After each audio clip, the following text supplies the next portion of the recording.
going to hold this mic. Yeah, I'm going to hold this mic. Why does it keep going on?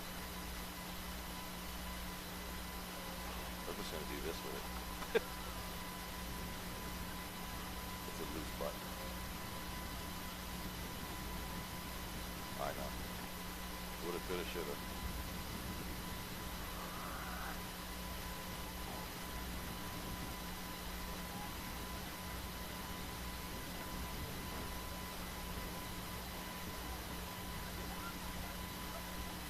That's fine. I should be queued up anyway with most of the stuff I'm doing. I don't know how my voice sounds now, but this is pretty much how I'm going to be sounding to them. Okay, no problem. I mean, you can dial it in as we go. I just don't have time to go testing.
Hey, can you hear me in the headset?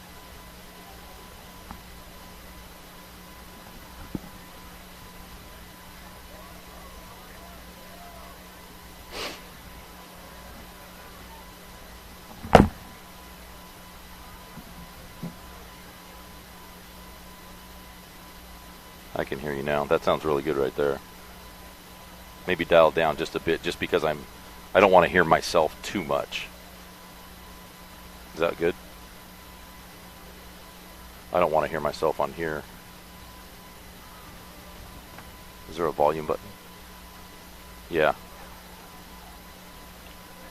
I know, I've never had that before.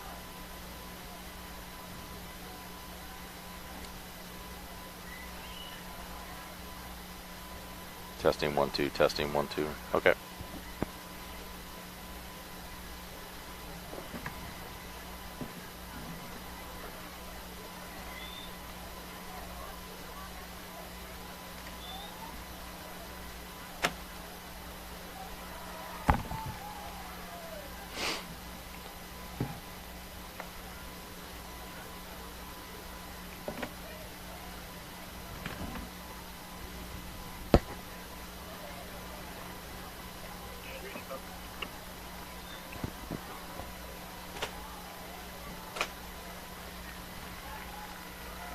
This is our 5-minute warning. This is our 5-minute warning for senior night.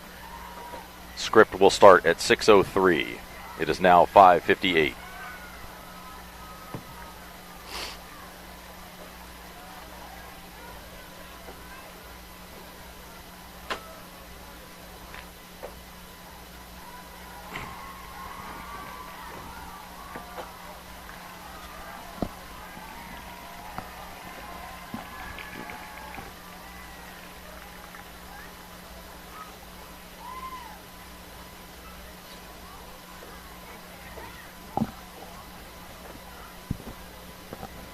Testing 1 2. Sound okay?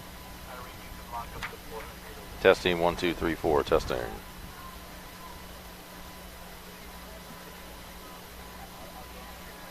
Okay.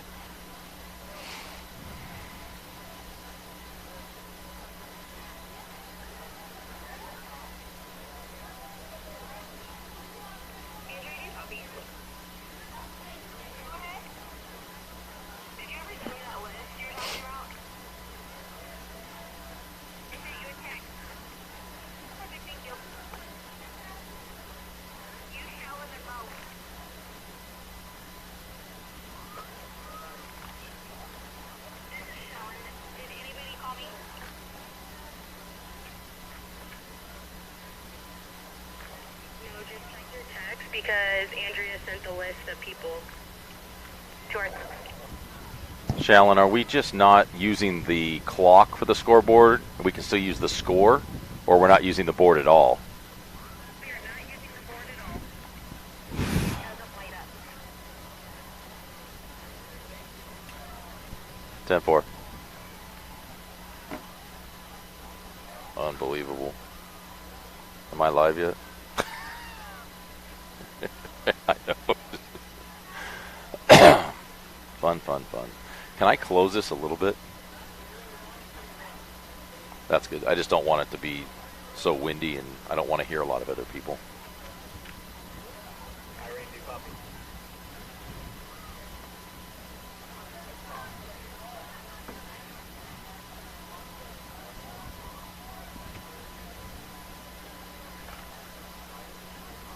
3-minute warning. 3-minute warning until script begins.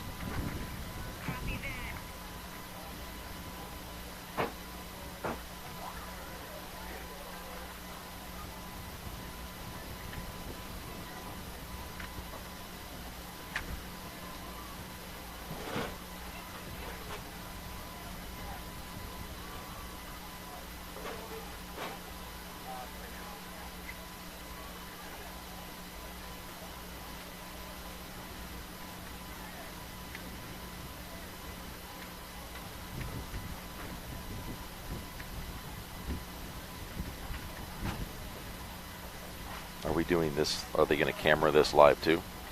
Okay, because I have a little thing about simulcasting. I'm going to read a little thing about simulcasting. So, 2 minutes.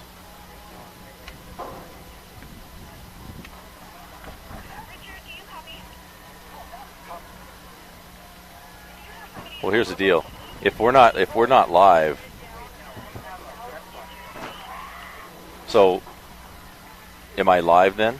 Will I be live? Okay.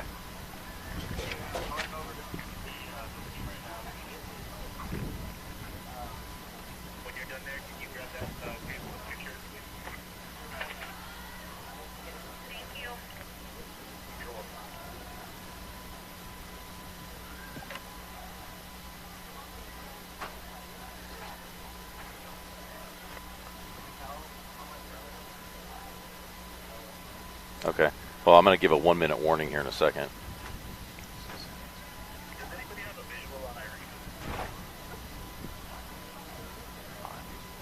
Want me to try to go look for her? This is a 60-second warning. 60 seconds till we start.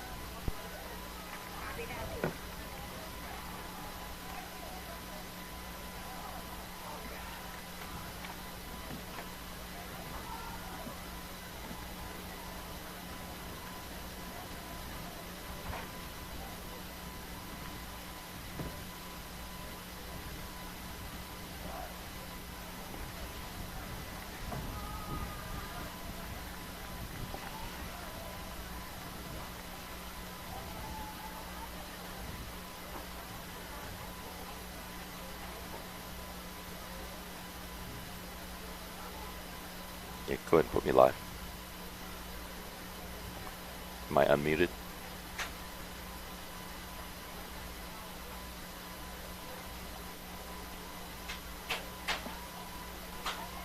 Good evening, and welcome to Claremont High School, home of the Wolfpack.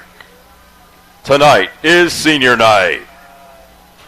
This evening, we will recognize the senior leaders of our school and their dedication to their discipline in band, football, sports medicine, film crew, dance, and cheer. Tonight's senior night is being simulcast with our Claremont High School Network YouTube channel. Please click and subscribe to the Claremont High Network and be notified anytime the channel goes live for Claremont High activities. Ladies and gentlemen, please direct your attention to the west end zone and our senior Walk of Fame.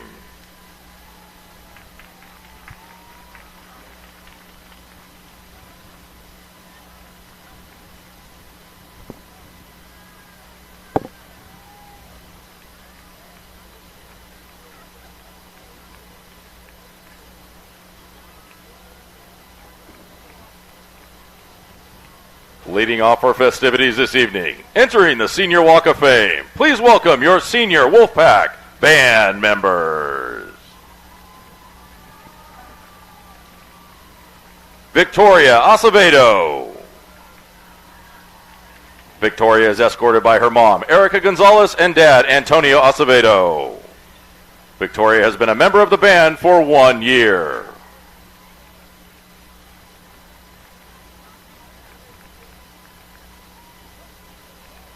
Jaden Benjamin. Jaden is escorted by his parents, Lena and Arnold Benjamin.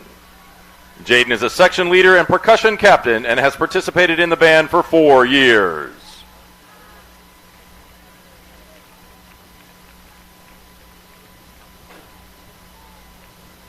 Lorenzo Cano.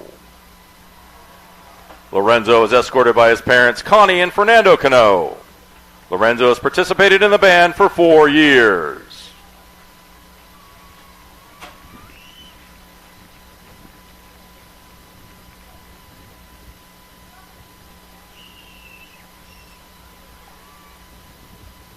Julian Chavez. Julian is escorted by his parents, Luz and Joseph Chavez. Julian has participated in the band for 4 years.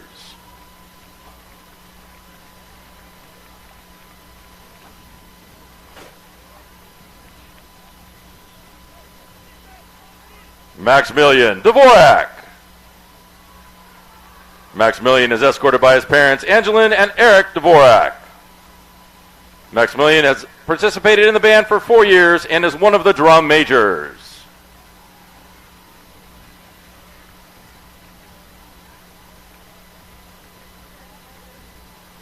Luca Amati.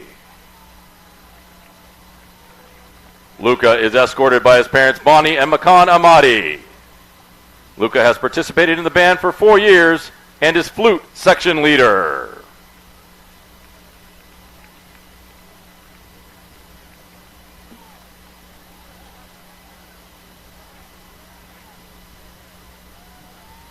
Dylan Fosslin.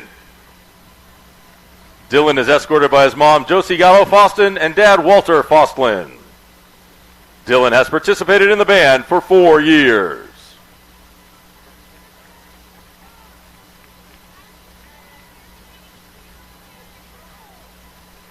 Gabriel Gonzalez. Gabriel is escorted by his parents, Vivian and Freddie Gonzalez. Gabriel has participated in the band for 4 years.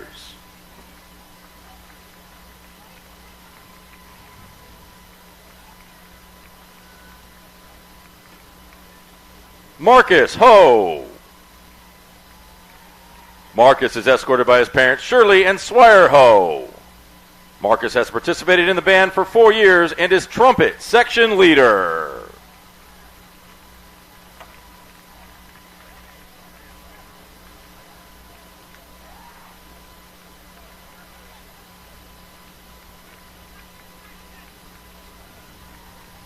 Elijah Kraus.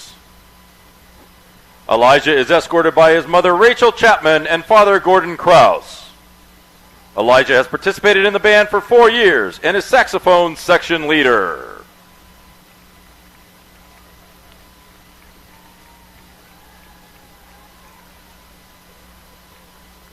Derek Kwok. Derek is escorted by his friends Alan Jung and Nick Landskog.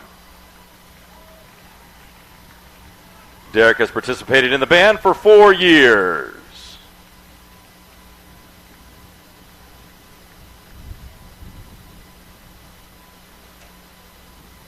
Haley Martinez. Haley is escorted by her father, Leo Martinez. Haley has participated in the band for 2 years.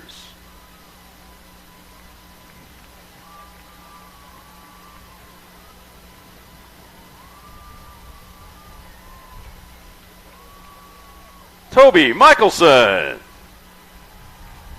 Toby is escorted by his parents, Taipei and David Michelson. Toby has participated in the band for 4 years and is a section leader and percussion captain.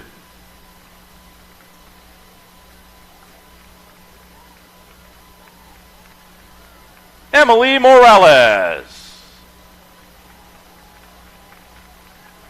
Emily is escorted by her parents Evelyn and Mario Morales. Emily has participated in the band for 4 years.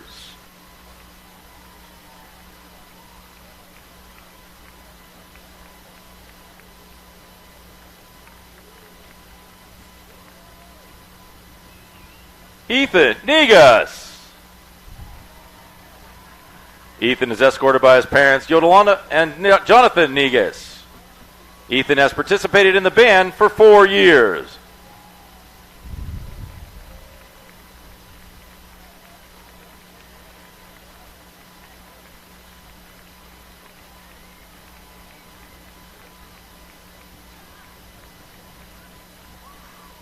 Shelby Robinson Nunley. Shelby is escorted by her mother, Kelly Robinson, and dad, Quentin Nunley. Shelby has participated in the band for 4 years.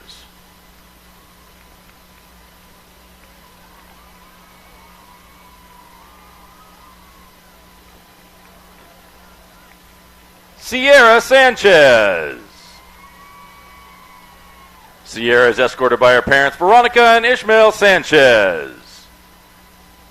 Sierra has participated in the band for 4 years and is clarinet section leader and woodwind captain.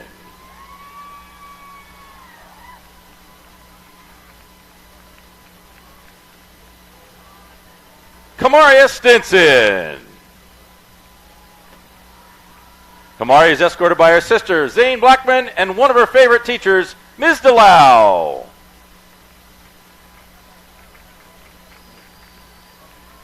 Kamari has participated in the band for 4 years and one of the drum majors.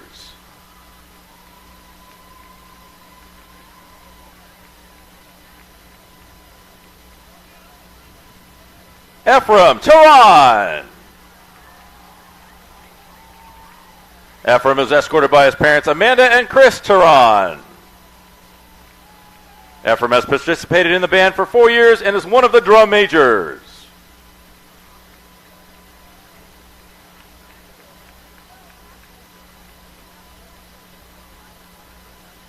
Abby Villanueva. Abby is escorted by her sister Avery and her family friend Anissa McGinnis. Abby has participated in the band for 4 years and is trumpet section leader.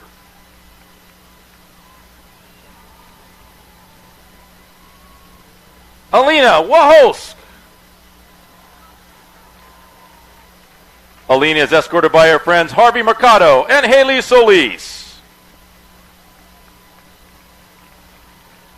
Alina has participated in the band for 4 years and is low brass section leader.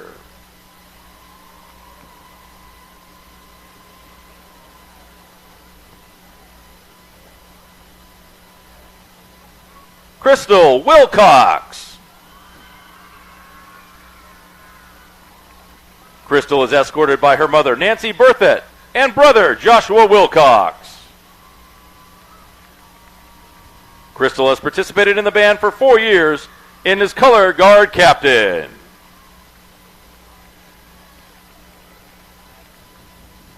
Chris Zen. Chris is escorted by his mother, Hui Zhang. Chris has participated in the band for 4 years and is mellophone section leader.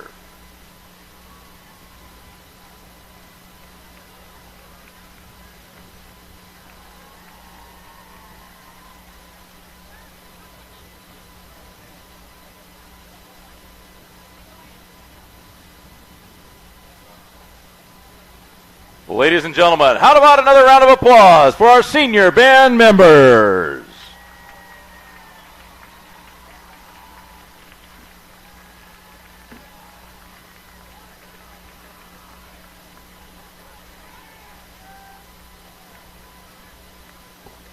Now entering your Senior Walk of Fame, Please welcome the senior football players and team managers.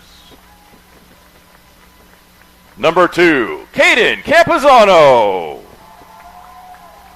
Caden is escorted by his parents, Jackie and Ryan Campuzano. Caden is a 3-year letterman and 2-year varsity captain.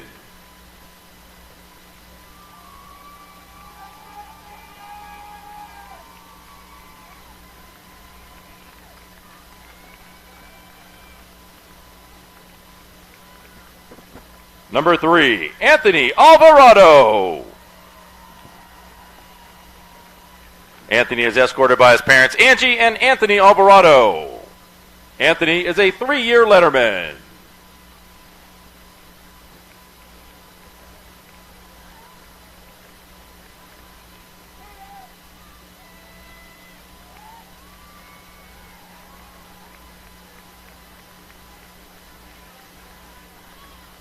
Number 6, Raymond Rosales, also known as Pocket Hercules. Raymond is escorted by his mom, Jessica Camacho, and dad, Raymond Rosales. Raymond is a 2-year letterman.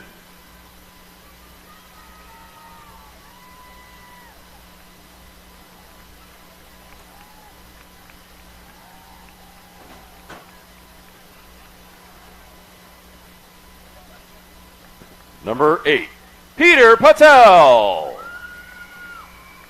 Peter is escorted by mom, Jamie Zelaya, and stepdad, Danny Zelaya. Peter is a 1-year letterman.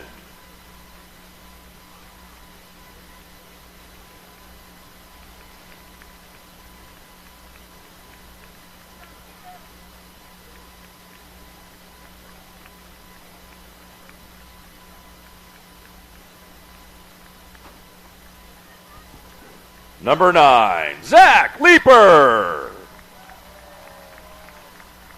Zach is escorted by his parents, Kara and Jeremy Leeper. Zach is a 3-year letterman and current varsity captain.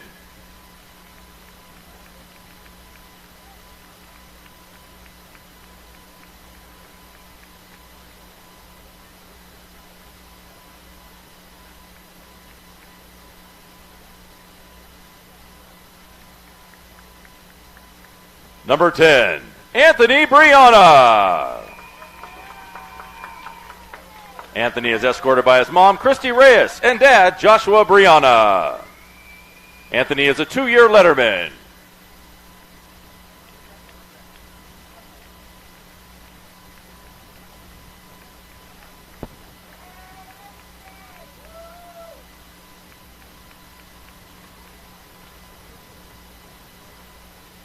Number 11, Tyson Redding. Tyson is escorted by his parents, Harmony and Eric Redding. Tyson is a 2-year letterman.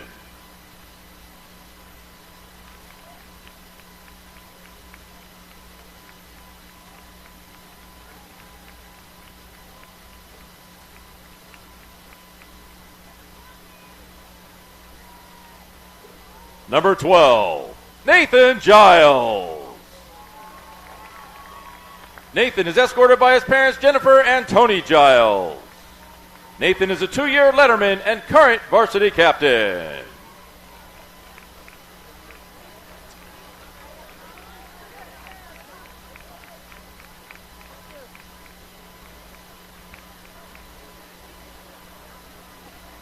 Number 13, Kenny Ford. Kenny is escorted by his parents, Jolene and Daniel Ford. Kenny is a 1-year letterman.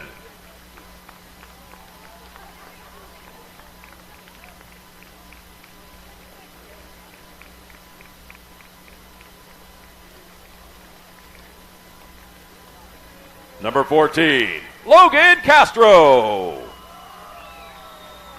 Logan is escorted by mom, Claudia Rivera, dad, Alex Castro, and stepmom, Lisa Castro. Logan is a 2-year letterman.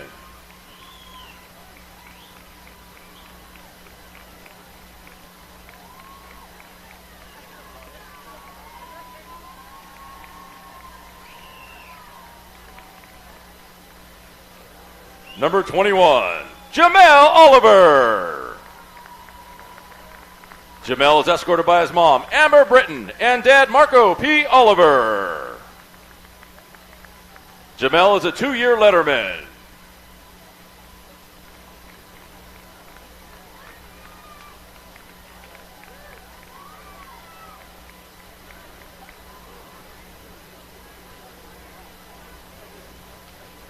Number 23, Brandon Cole. Brandon is escorted by his mom, Alicia Lambert, and dad, Chris Cole. Brandon is a 2-year letterman.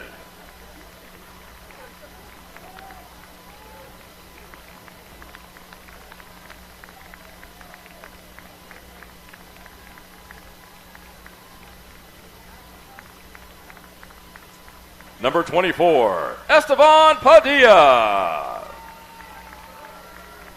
Esteban is escorted by his mom, Charlene Cabrero, and sister, Alice Padilla. Esteban is a 2-year letterman.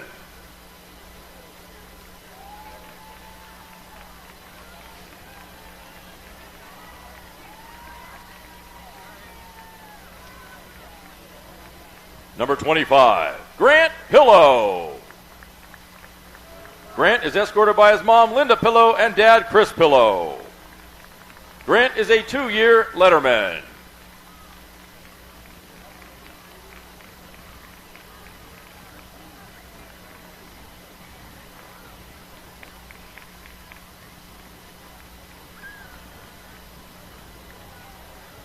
Number 28, Isaiah Yao. Isaiah is escorted by his sisters, Sophie, Vivian, and Penelope Yao. Isaiah is a 2-year letterman.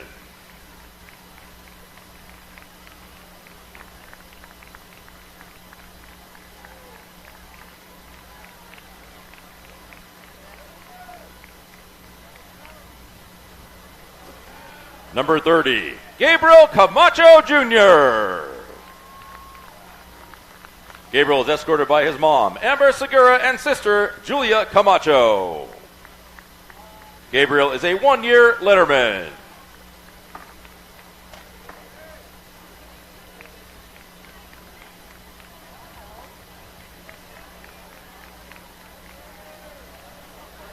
Number 35, Ty LeBay. Ty is escorted by his mom, Melanie LeBay, and dad, Ty LeBay, and stepmom, Liza LeBay. Ty is a 2-year letterman.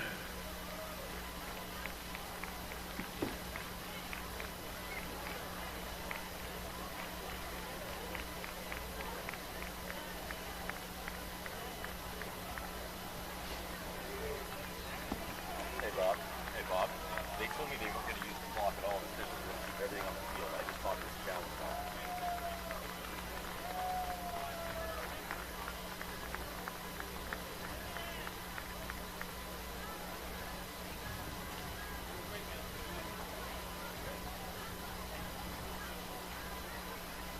Number 42,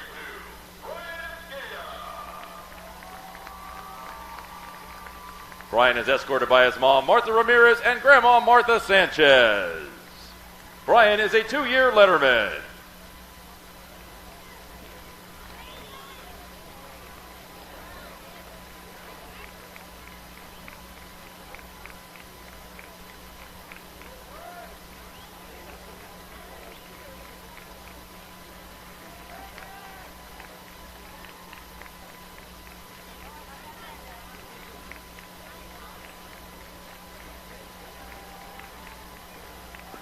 Number 50, Julian Zacharias. Julian is escorted by his parents, Angie and Julio Zacharias. Julian is a 3-year letterman.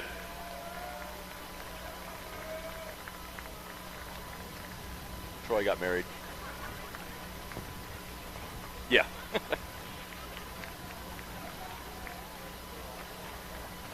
I don't know yet. Number 53, Maddie Graves. Maddie is escorted by his parents, Diana and Steve Graves.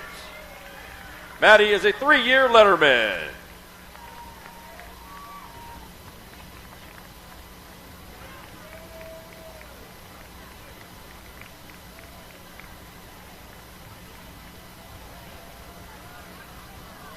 Number 55, Seth Gonzalez.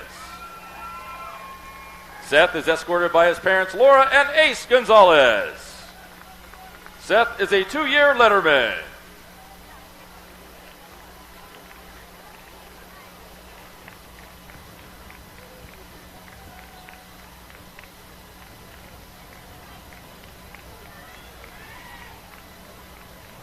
Number 60, Wesley Valdivia Martinez. Wesley is escorted by his parents, Maria Martinez and Jose Valdivia. Wesley is a 2-year letterman.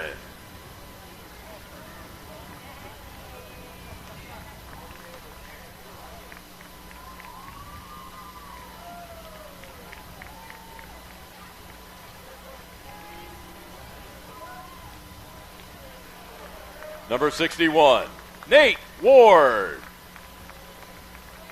Nate is escorted by his parents, Lisa and Kevin Ward. Nate is a 2-year letterman.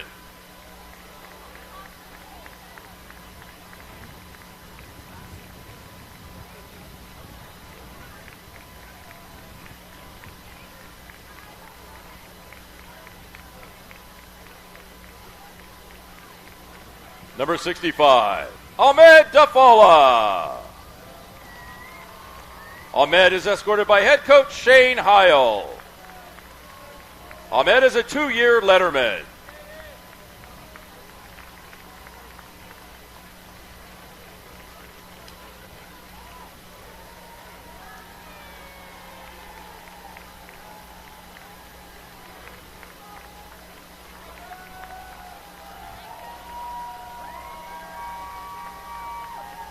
Number 66, Alex Kacharian. Alex is escorted by his parents, Tamara and Amon Kacharian. Alex is a 2-year letterman.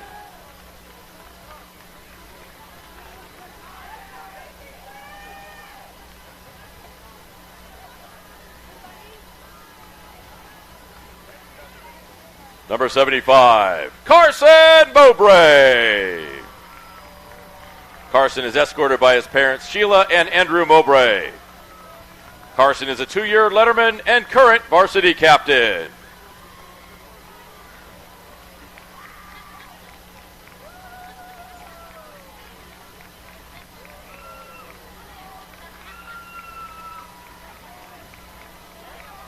Number 88, Cohen Martinez.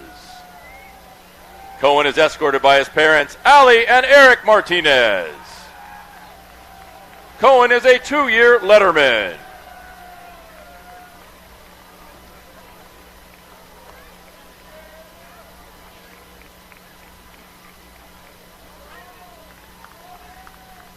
Team manager, Kylie Epling. Kylie is escorted by her parents, Phyllis and Milo Epling. Kylie is a 1-year varsity team manager.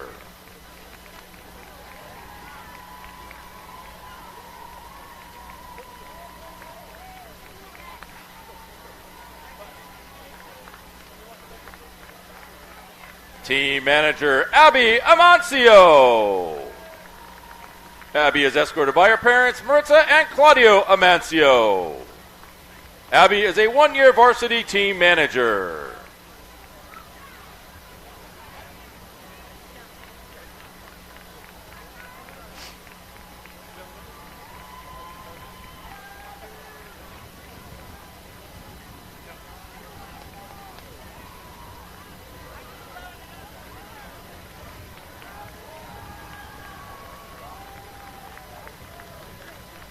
Your seniors in sports medicine. Now entering the Senior Walk of Fame, please welcome Sophia Flores.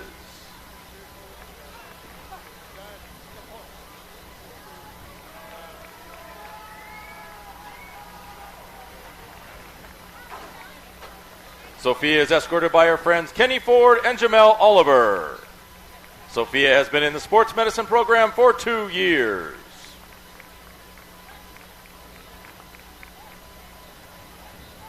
Kamaria Stinson.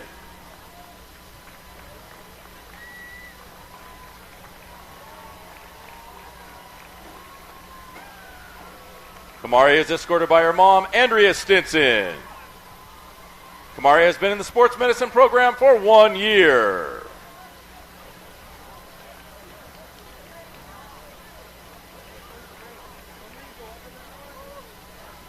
Introducing your film crew, Bella Estrada.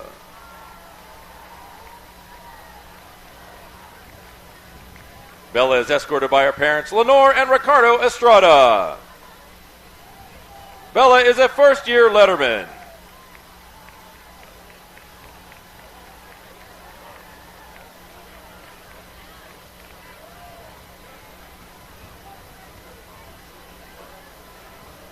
Ladies and gentlemen, how about a nice round of applause for your football, sports medicine, and film crew?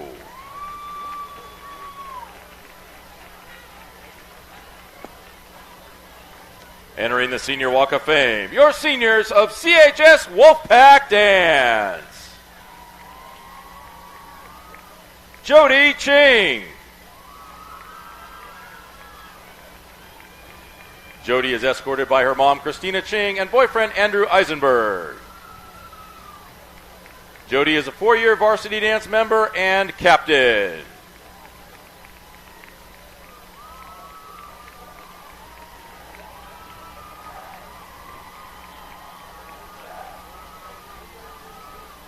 Yuretsi Peralta. Yuretsi is escorted by her mom, Guadalupe Samano, and dad, Roman Peralta. Yuretsi is a 3-year varsity dance member.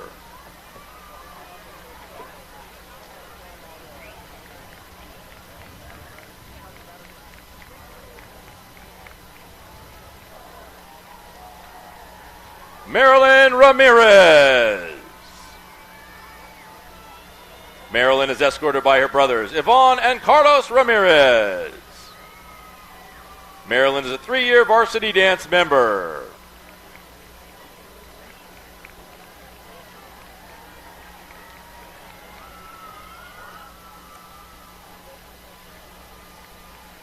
Kendall Weiss. Kendall is escorted by her parents, Darcy and Matt Weiss. Kendall is a 4-year varsity dance member and captain.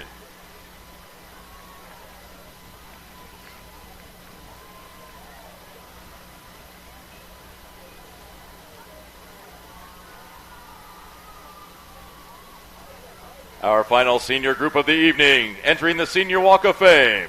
Senior Wolfpack Cheer. Claire DeBranch. Claire is escorted by her mom, Laura, and brother, Colin.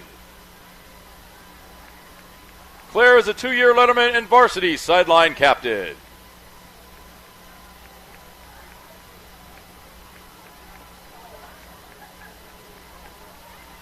Aaliyah Stifle.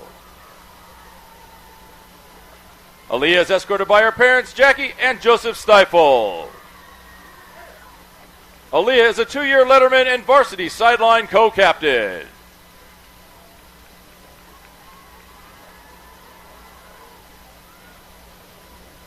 Grace Capadia.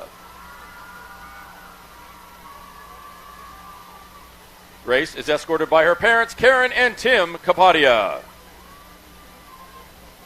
Grace is a 2-year letterman, varsity sideline co-captain, and varsity competition team captain.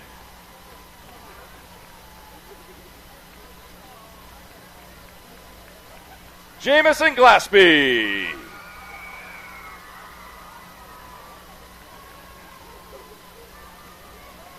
Jamison is escorted by her parents, Joy and Kevin Glaspie. Jamison is a 2-year letterman and varsity competition team captain.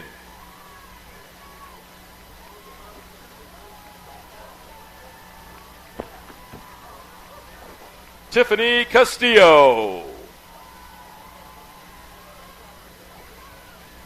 Tiffany is escorted by her mom, Elizabeth Suarez, and dad, Irvin Castillo. Tiffany is a 2-year letterman.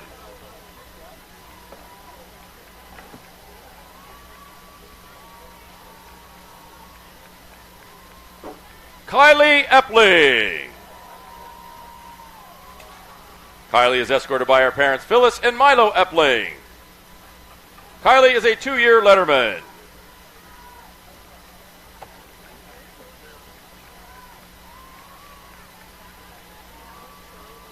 Andy Bernard. Andy is escorted by her mom, Nora Bernard, and mom, Maria Vargas. Andy is a 2-year letterman.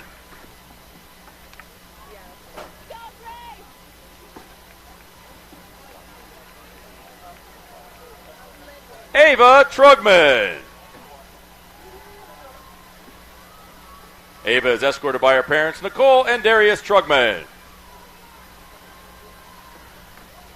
Ava is a 2-year letterman.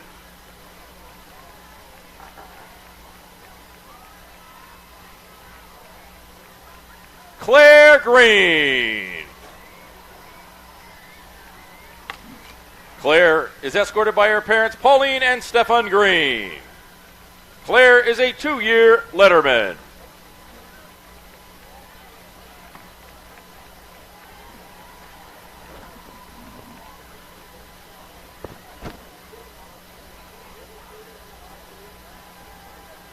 Ladies and gentlemen, let's give another round of applause for all the Wolfpack seniors being recognized this evening. Thank you.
Good evening, Claremont Wolfpack fans. We're here at the Claremont High Network at Claremont High School for tonight's home game. It is senior night.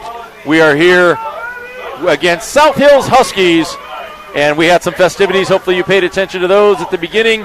And now it is football game time, Friday Night Lights, with more on everything that is football. Here's Mr. Rob Hoyle. Good evening, everybody. Tonight, the Claremont Wolfpack take on the Huskies from South Hills High School. The Huskies come in with a record of 2-3. They're from the Citrus 4 League. So far this season, they started off strong with a win over Covina High School, winning that one 16-14. Actually, that was right after their win over Diamond Ranch, in which they won 21-7.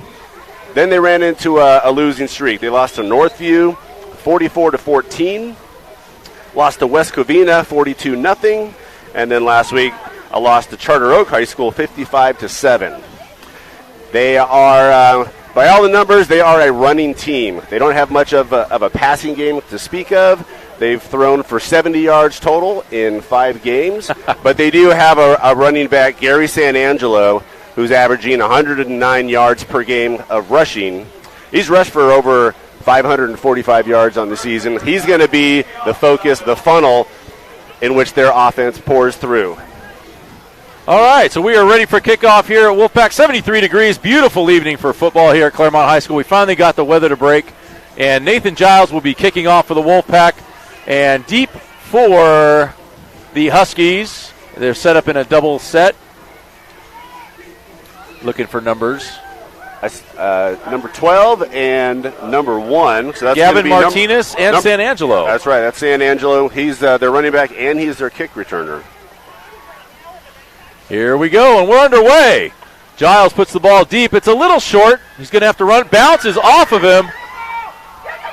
Sanangelo tried to fall on it. I don't know who got it. I think the Wolfpack may have come up with it. We will see real shortly. His ball was bouncing anywhere. It is going to be South Hills football. That was a lucky recovery because not only Martinez had it bounce off his chest, Sanangelo tried to pounce on it, but that odd-shaped ball just bounced and squirted around. The Huskies are lucky to retain possession. So we're going to have a first down for the Huskies. First play will start at their own 18-yard line. Possibly we'll go 17-yard line. So just so you're aware at home, our scoreboard is inoperable, I guess is an appropriate word, tonight. There's some mechanical issues with it, so the time will be kept on the field. We'll try to update you as much as possible throughout the game. All right, under center. It's going to be a toss back. It's going to be a nice cutback. Tackle, it looks in there by number 42. Escada was in it, along with Brandon Cole, number 23. You know, in talking to the team this week, they know that the Huskies are going to have to run the ball. They like to run off the edge a lot, so backside containment and staying home is going to be important because they'll oftentimes switch directions. Here we go. Second down. They drop back to pass. It's a wheel route. Caught by number 3. That's Cesar Lazeola. He's a sophomore. He's also their backup quarterback. Nice wheel route for the first down. Yeah, that's a little unorthodox for them. They usually do, like you said, run the ball, but every now and then they will come up and catch you sleeping, keep you honest, so to speak. They run the edges a lot. Every once in a while they'll do a counter play. They'll do a trap block and try to punch it up the middle. Misdirection.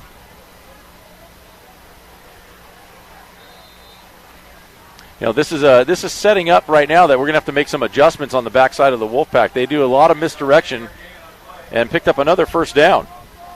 That was a good play design. Faked the counter up the middle and then had Sanangelo on the sweep. Enough for the first down. Quarterback under center again. I believe that's number 3, Lazala. He's back to throw. And that's going to be caught. And I think they're flipping the script a little bit on us tonight, that we were expecting a big running team, and all of a sudden they've thrown 2 big passes, and they're down inside the 10-yard line with first and goal for the Huskies. That was Sanangelo. He's their top offensive player. That time on a passing play, he's got quite a few passing yards this season as well. Got behind the secondary on that left side. Oh, he stood up there. No, that's going to be number 2. That's going to be Gonzalez with the carry. Great job on the run stop there. That was Tyler Bay at the middle linebacker position.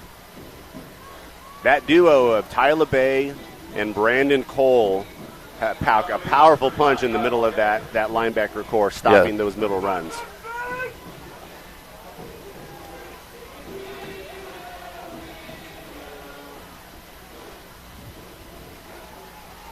Right up the middle. Number 2, Gonzalez, is going to walk in the end zone. That was blocked up really well by South Hills.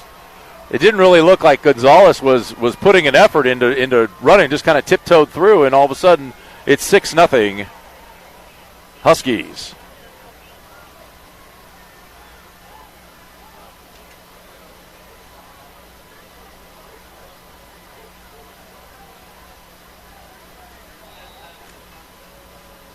So we have the holder down here. It's going to be number 21, who we do not have on the roster.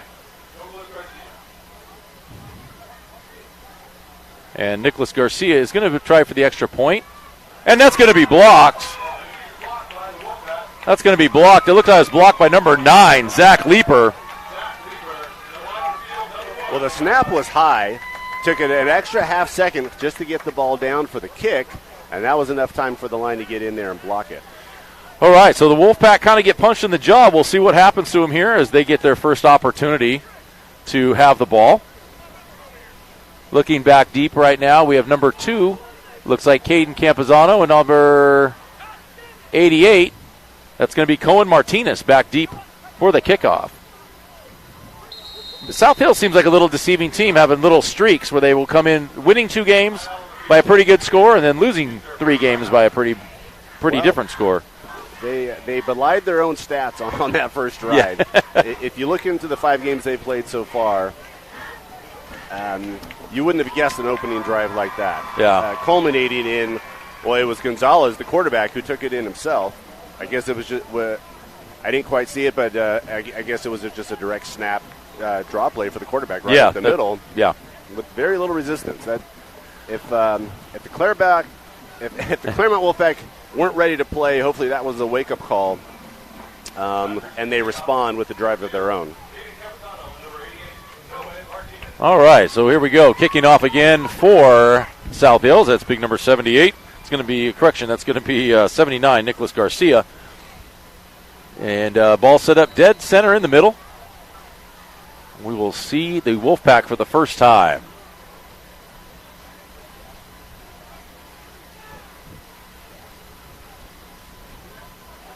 Old school little toe action. Going to be taken by one of the upbacks. He's going to take the ball about a 10-yard return for the Wolfpack. Not real see who that was. That was Kenny Ford. Kenny Ford, good for him. Kenny Ford's gotten some good playing time this his senior year.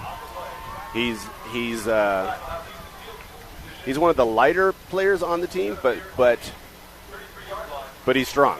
For his size and for his height, he's a strong player, and he's got some good athletic skills, usually showing them in the secondary. He had a good pick in the end zone last week against Bonita, and that coming back. He's had a couple interceptions this year on defense. All right, Wolfpack come out with I don't want to say a heavy set look, but Nathan Giles in the gun, Tyler Bay at fullback, Brandon Cole starting at tailback tonight.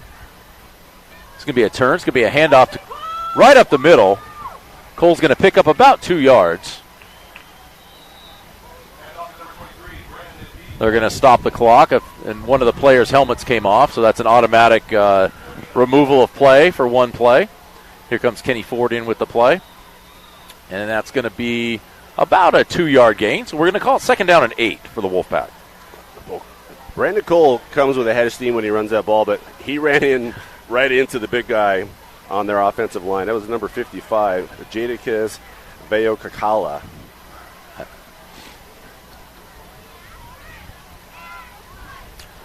Giles is rolling out. Great catch by Leeper, almost a one-hander, but he actually gets both hands on it. It's enough yardage for a Wolfpack first down. The Wolfpack are going to move the chains on their first possession. Well, what a job by the offensive line protecting Giles on that play. The rollout gave him time to find his receiver, he had Brandon Cole even there to pass block for him. No one even got to Brandon Cole, much less Giles. He was able to make that completion. This could end up being a shootout if we have to go to the air all night. So, all right, Anthony Alvarado checks in. I believe that's Alvarado. He's going to be on the left side of Giles. Trips to the right side. Giles is looking to throw. He's going to wind up and go. And that's going to be overthrown by about 5 yards to the outside receiver. It's going to bring up 2nd down and 10. I don't mind the call early in the possession. Yeah, 1st and 10. Take a shot with Leaper on a fade route down that right sideline.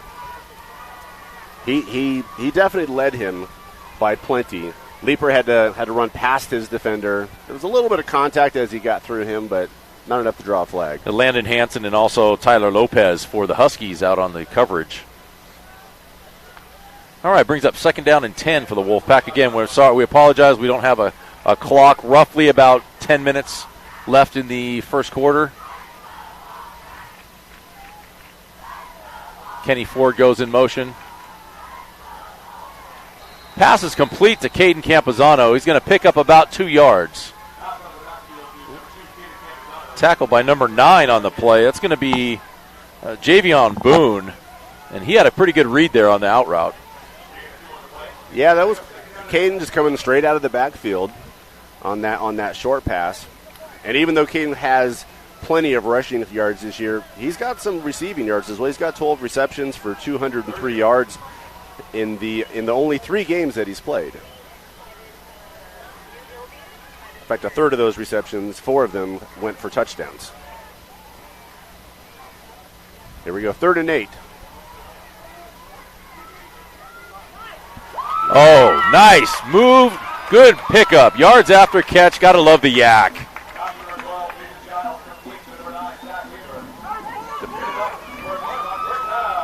And just to go back real quick, want to thank our statistician from Indiana. 6 plays, 83 yards for the Huskies on their last drive. That ended up in a touchdown. Zach Leaper blocked the extra point. For those of you who are just joining us now, it is 6-0 Huskies. That last play went to Zach Leaper again. Pass from Giles, enough for a 1st down. It's 1st and 10 on the 31-yard line of the Huskies. Outstanding route by Leaper, knowing where the sticks are. Found his spot, little button hook, sat right there for the 1st down. Giles directing traffic in the backfield. Campazano offset left. He's going to come inside. Good cutback by Campazano. And there we are again. He's picks up a good solid 7 without really being hit. And look where the entire offensive line is. They end up on the ground exactly where Caden is, which means they just push the pile 7 yards down the field. Yeah.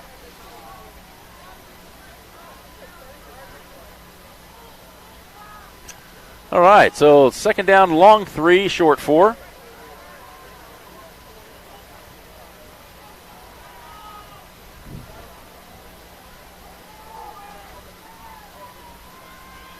Giles.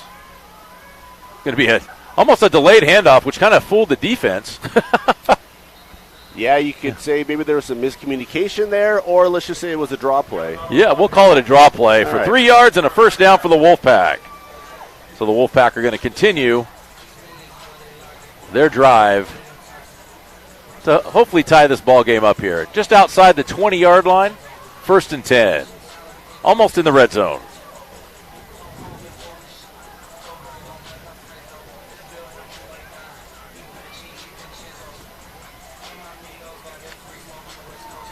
Periodically on your screen, you may see the time go down. That's just it's an unofficial time. We're just trying to get as much information as we can. Giles going to be handing off to Campazano again. Campazano comes around the left end.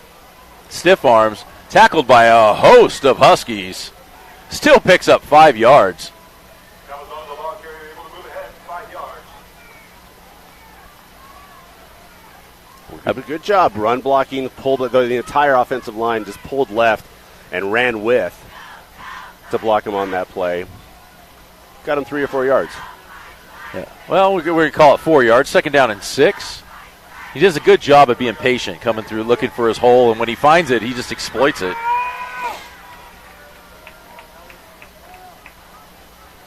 All right, so we have a full house backfield back there. Alvarado goes in motion.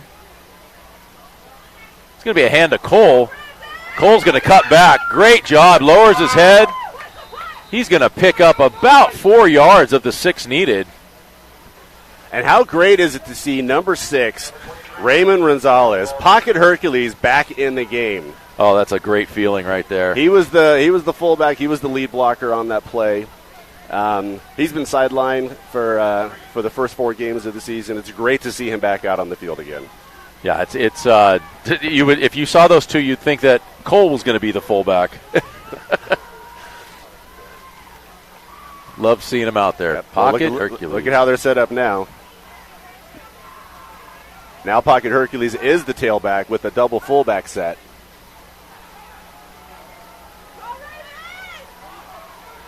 And that, It's a good pickup. It's a good pickup by Nathan Giles. Again, it looked like a little miscommunication in the backfield. well, once again, either it was a miscommunication on which side to hand off the ball, or they're running the read option offense now. It looked really nice, I'll tell you that. And because they got the first down, I'm going to say Giles meant to keep that and run it on the read option play. 100%. All right, so it's going to be a timeout against South Hills. So this is a good opportunity for us to bring you some of our sponsorships this evening. We have Stephanie Bradhurst from Casa Colina, Lisa Castro from Castro Hospice, Angie Kacharian from Allstate, thank you very much. Also Metro Honda and Metro Acura, those are our platinum sponsors. We want to say thank you to all of you. Also for our gold sponsors, Sarah Griffin, Yasina Arias, Hal Hargrave, thank you very much for your support as well. We'll get to the rest of our sponsors as the game continues. As we had talked about before, we are trying to figure out on the time frame of the clock. We're at the officials' mercy. So we'll let you know as soon as we can. More than likely it'll be a surprise. They'll just blow a whistle, and that'll be the end of the quarter. You know, we should also give a Claremont welcome and thank you to a couple guys here in the booth filling in tonight. Andrew Mowbray spotting the plays. And on the microphone, Jeremy Leeper giving our fans the PA announcements tonight. That is a great call right there. Doing a great job for filling in real quick, last minute, and they're doing an amazing job. All right, looks like it's going to be 1st and goal from about the 5-yard line for the Wolfpack. Let's see how the Wolfpack have designed.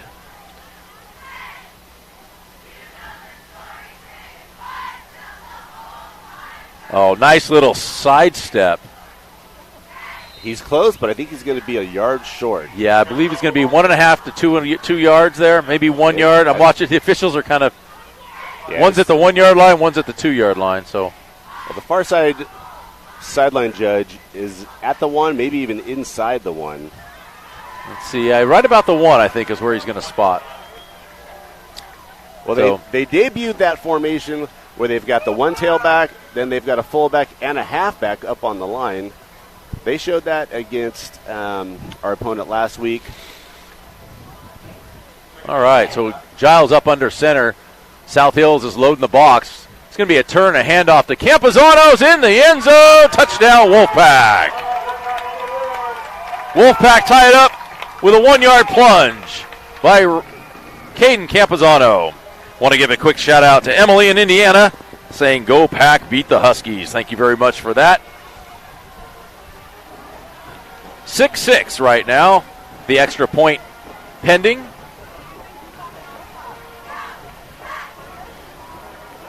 Campazano is also the holder, and Giles is the kicker.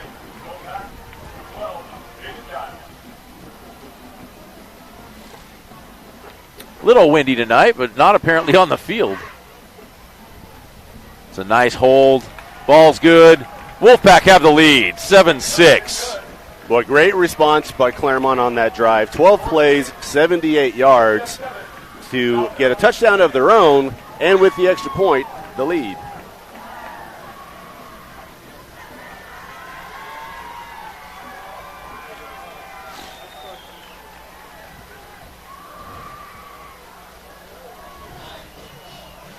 All right. So back deep is going to be number 8. That's going to be Danny Resendez for the Huskies. And I'm also looking, I see number 1. So they made a little change. Gavin Martinez is no longer back there. You fumble once, you're out. Number 8 is going to be back, Danny Resendez. It's like the NFL. Yeah. Which stands for not for long if you don't hold on to the ball. Very true, very true. So here's Giles again for the kickoff. Oh, Giles Great gets a kick. foot into it. Great job. I will say that's the first time all year I think I've seen him kick it through the end zone. That was 8 yards deep into the end zone before it landed. Nice kick. He also stars on the soccer team, so we should mention that. And we mentioned that he has a soccer leg. Yes.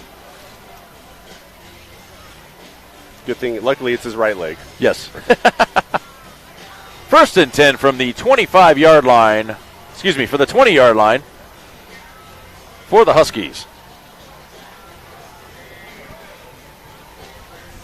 You know, I'm looking up front there, and I see big number 92. That's Travis Luna anchoring the left side of the line. And Brian Escada at nose tackle. And Seth Gonzalez at the other defensive tackle for the Wolfpack. Travis Luna has done a good job filling in for Julian Zacharias. Hasn't been able to play. Wolfpack not fooled on that counter play at all. No gain on the play. Beat up 2nd down and 10. Tackle, I believe, was made by LeBay.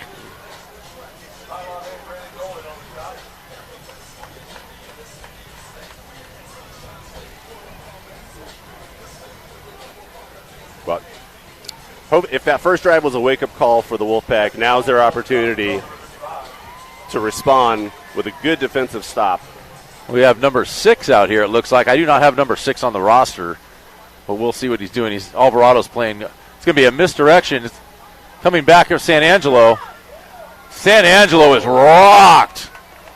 That's going to be Tyler Bay. Tyler Bay, and I believe Leaper came flying across from the linebacker position. Tyler Bay coming in like a torpedo, low and fast. It's going to bring up 3rd down and 5 for the Huskies. And I really think that's going to have to be one of their game plans, is to keep it misdirectional, keep us off balance as far as throwing the ball when we think they're going to run, little things like that. I mean, we know they're going to primarily run the ball. It's just a matter of which way they're going to run it. Correct.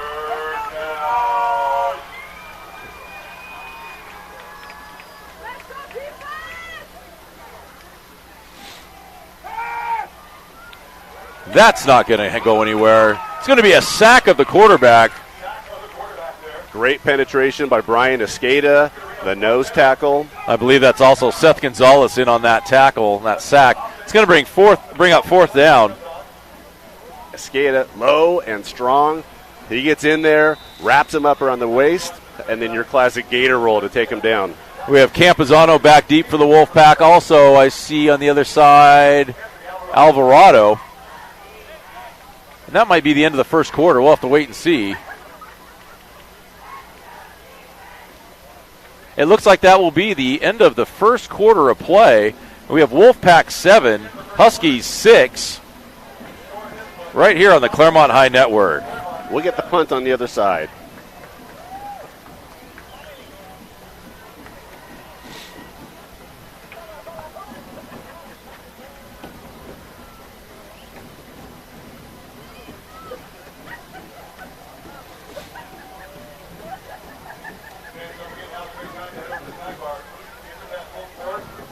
We have an opportunity to go through a few more of our sponsors here, go through some of our silver sponsors. Amanda Thompson from My Gym, Kim Piero, We Got Him Tees, great place, great site for Letterman's jackets. Also Stephen Torres, Lost Level Arcade, Marissa Hernandez, Claremont Modern Dentistry, Monique Ott from Hot Homes, Jeremiah Huggins from Sprouts. Thank you very much for your support of Wolfpack football. All right, starting the second quarter of action. Back to kick is going to be number 79. That's going to be Nicholas Garcia. Here comes the ball. Oh, and Cohen Martinez was right there. It's good job of pulling up. Good distance on the punt. Campazona's got it. Makes some moves sideways. Still going. Took a pretty good hit. Stayed on his feet.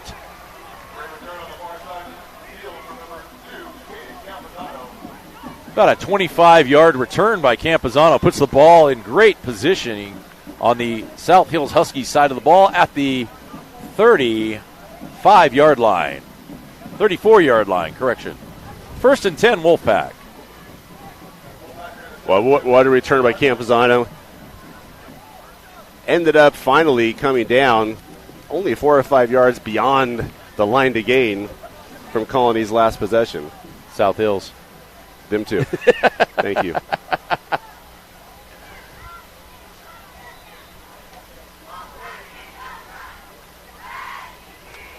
First and 10, Giles in the gun.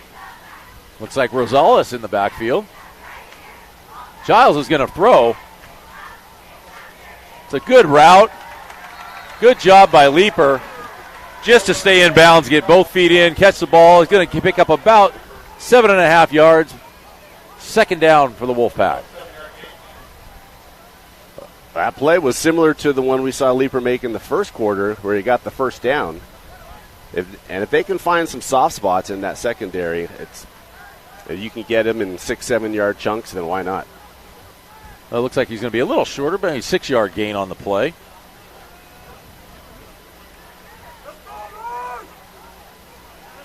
Giles in the gun, trips to the left, slot right, Campuzano in the slot on the same side with Leaper. That's a dangerous combination on this side.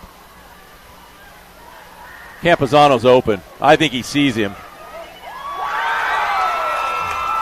Touchdown, Wolfpack! Great protection. Outside of the throw and the catch, nobody was touching Giles on that play. There was an empty backfield. He had no pass protection from any running backs to speak of, and he didn't need it. Sending out 5 receivers on routes. He threw that ball right at the end zone. It ended up being, it was just a tad short of Campuzano. There was 1, maybe 2 receivers there on him. But Caden, when he went up, he high pointed, he reached back over the top of his defenders, grabbed that ball, ripped it out of their mitts, and pulled it in for the touchdown. And Giles with the extra point. That's good. Wolfpack go up 14-6 to start the second quarter. You know, it's a great point. It was almost a 50-50 ball, and he really just came down. You could see him just make that adjustment, go right over the shoulder of the defender. He reached back and just grabbed it, and just strongest man wins.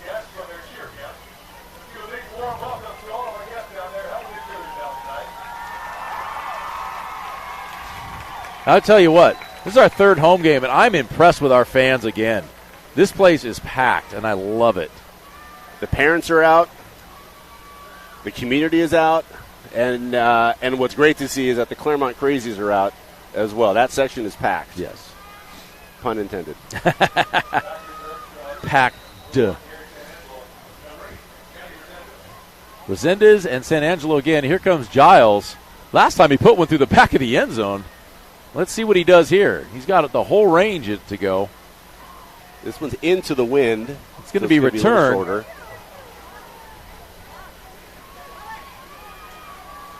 Yeah, you're not going to run sideways. Good. Wolfpack do a pretty good job of closing down the side-to-side lane. Good job of Brandon Cole there with the initial contact to sort of break him down, and then Leaper comes in with the tackle.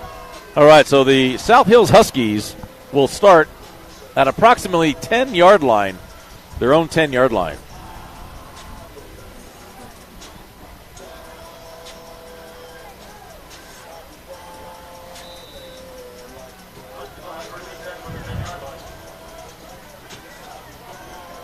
Wolfpack trying to close out the month of September on a good note.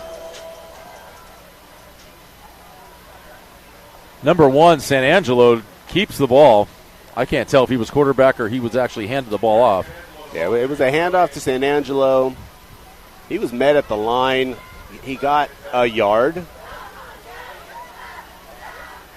So to recap the Wolfpack scoring drive, pretty simple. 2 plays, 34 yards. The touchdown pass from Nathan Giles to Caden Campuzano.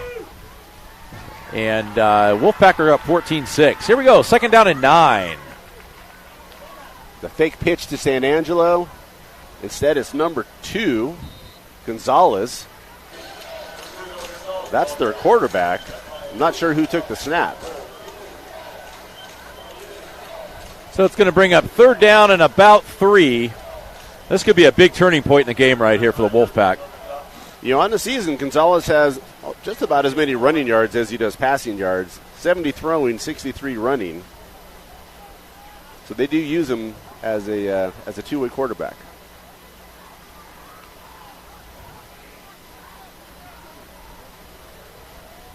And we'll see. They're almost in that wing T look right now. It's San Angelo. He's not going to get it. Tyler Bay wraps him up, brings him down. And before LeBay was able to find him, it was number 92 for the Wolfpack, Travis Luna. They did a who good job of initially stood stringing him it up. out. They did a good job of stringing it out so Yeah. they could get more support. And it looks like South Hills realizes that if they keep giving the ball up, they're not going to be able to stop the Wolfpack offense. So they're going to go for it right here, or at least try to draw them off sides. Boy, it's a risky go. Still early in the game. You're deep in your own side of the field. If they don't get this first down, it looks like they're just trying to serving draw up him. points to Claremont. Yeah, it looks like they're just trying to draw them off right now. Yeah, I see their coach is running down the sideline, talking to the red. No, they're going to run a play. And I think they're going to get it. I believe they are. Not by much, but I think they're going to get it. It's a quick snap straight ahead. They needed a yard, and they got 2. You're their coach. Their coach, Jacob Calderon, was running up the sideline trying to get the ref's attention. I wonder if that was a decoy to make us think that they were just trying to get us to jump off sides and then call the timeout. That's the game within the game.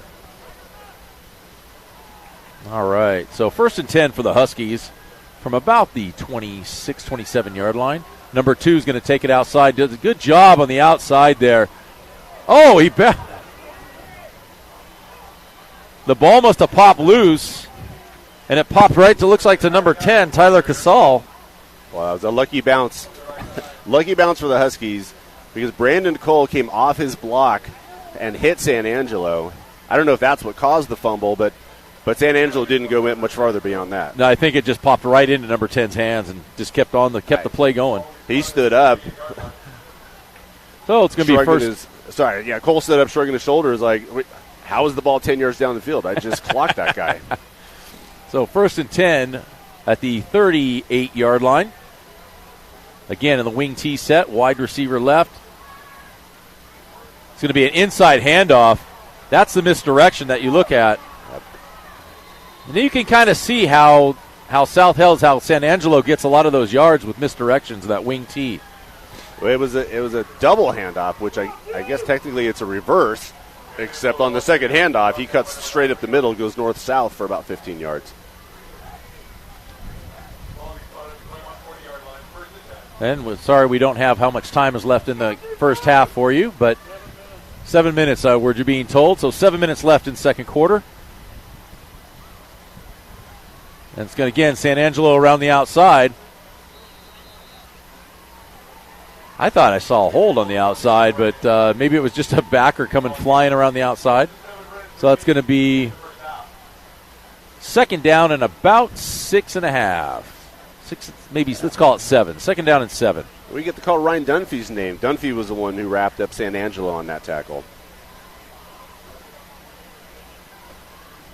Yeah, Coach Anthony Heil on defense he's making adjustments on the fly, which is great, and that's not an easy offense to defend.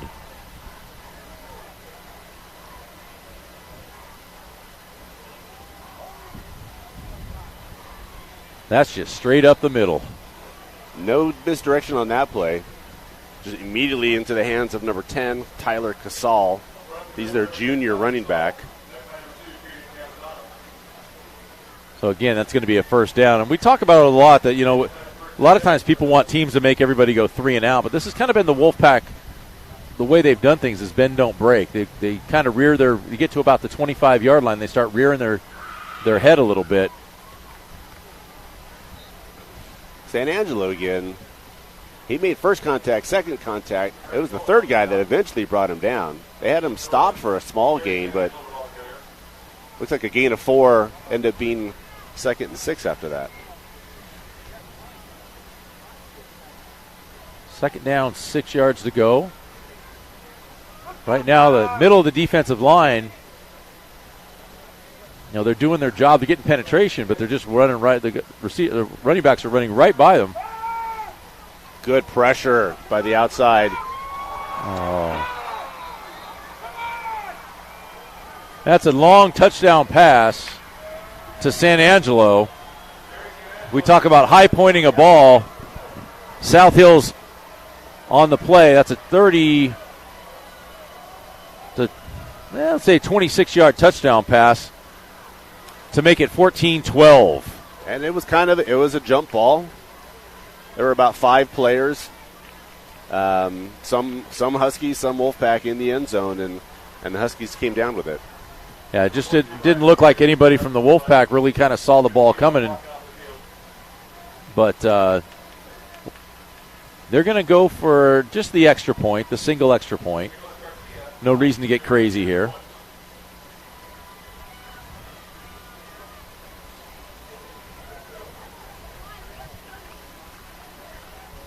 Again, that's number 79 out to kick, Nicholas Garcia.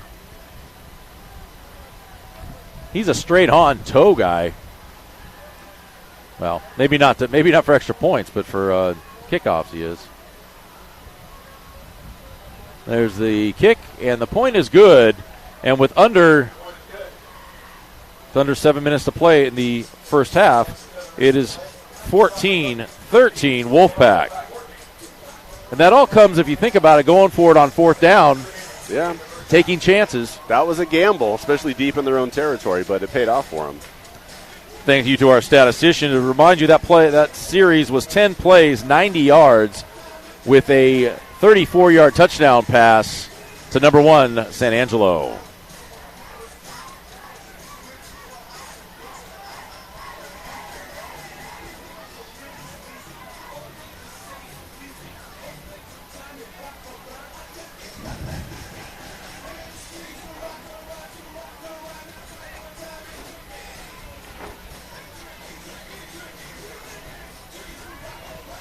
And we are waiting for the kickoff here.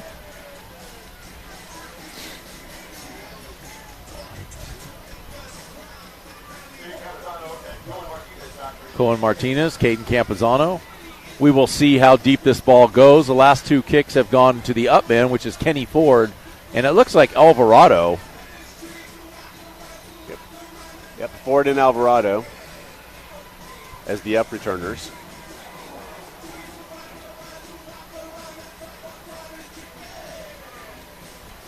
And here we go. Garcia with the kick.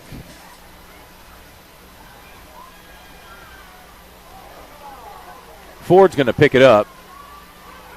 He's just going to go straight up the middle. Not a bad play. Once the ball bounces, you might as well get as many yards as you can. Looked like he was tackled by number 2. That's Noah Gonzalez. Number 11 in on the play. That's going to be Kwame Horn. Ford tells me he likes contact. He's not afraid of contact. He likes hitting. He likes hitting. He likes running into people. He enjoys that part of the game. And on that return, he didn't really wait for blockers. He didn't try to make any cuts or moves. He just went straight up the middle. All right, so Wolfpack take over. 1st and 10 on the 25-yard line. Giles with Campazano. Campazano's going to take the ball. Sheds a nice tackle. That was a great Gets outside. Does a great job of picking up the first downs. Good run. About 12 yards on the play. Well, you'd have to go back and see that play up close if you can. He ran into the wall. that number 55, Veo Kakala, on the Huskies, and he just Derrick Henry stiff-armed him straight into the ground and kept on running. That was impressive. He was able to get the corner, which allowed him to pick up the 12 yards, and it'll be first down for the Wolfpack at the 36-yard line. Do yourself a favor, go back and watch that play again.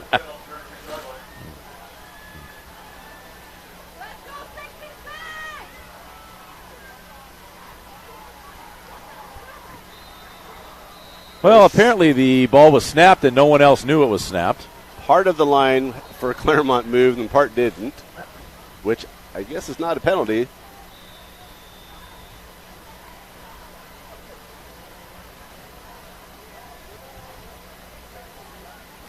We have a good comment already in our sections from our Dr. O'Connor says, let's go Pack. Have to agree, let's go Pack. All right, so we had an official's timeout. Not sure what that was about, but we have a 2nd down and 15. Giles in the backfield. We have runners on both sides of him right now. Campuzano's going to pick up right about maybe 3-4 yards on the play. Yeah. He took his time. He waited for that play to develop. He had blockers around him, but the Huskies were just able to get penetration and stop it from really gaining much. So it's going to be 3rd down now and 12. They're going to need a little bit of magic here to continue their drive. Well, we haven't seen a passing play in a while. This is true. Maybe they'll order one here. I see Leaper on the outside. I see Trips over there. I see Campuzano down set over here. So it'll be an inside screen. Just can't get away from the outside there. It was a good setup. South Hills did a good job in pursuit.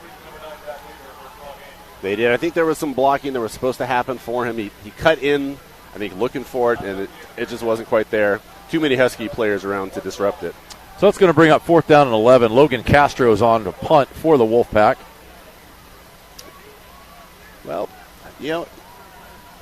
all in all, we're about even so far. Both schools have had 2 long drives ending with touchdowns. Both schools have had drives stalled in which they have to punt. And that brings us pretty close. The only difference in the game is that blocked extra point, making it 14-13. Very, very, very balanced right now.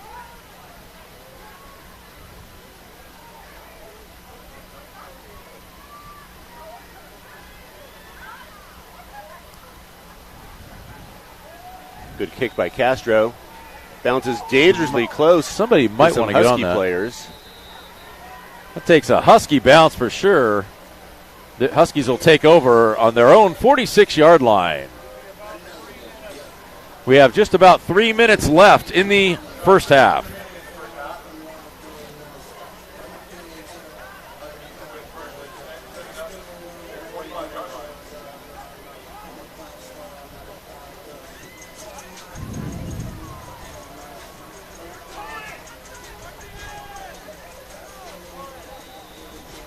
All right, so last time we saw San Angelo carry the bulk of the load and a lot of counter, reverse-type motion, and then go deep for a 34-yard touchdown pass. We'll have to see what the Huskies have in store now.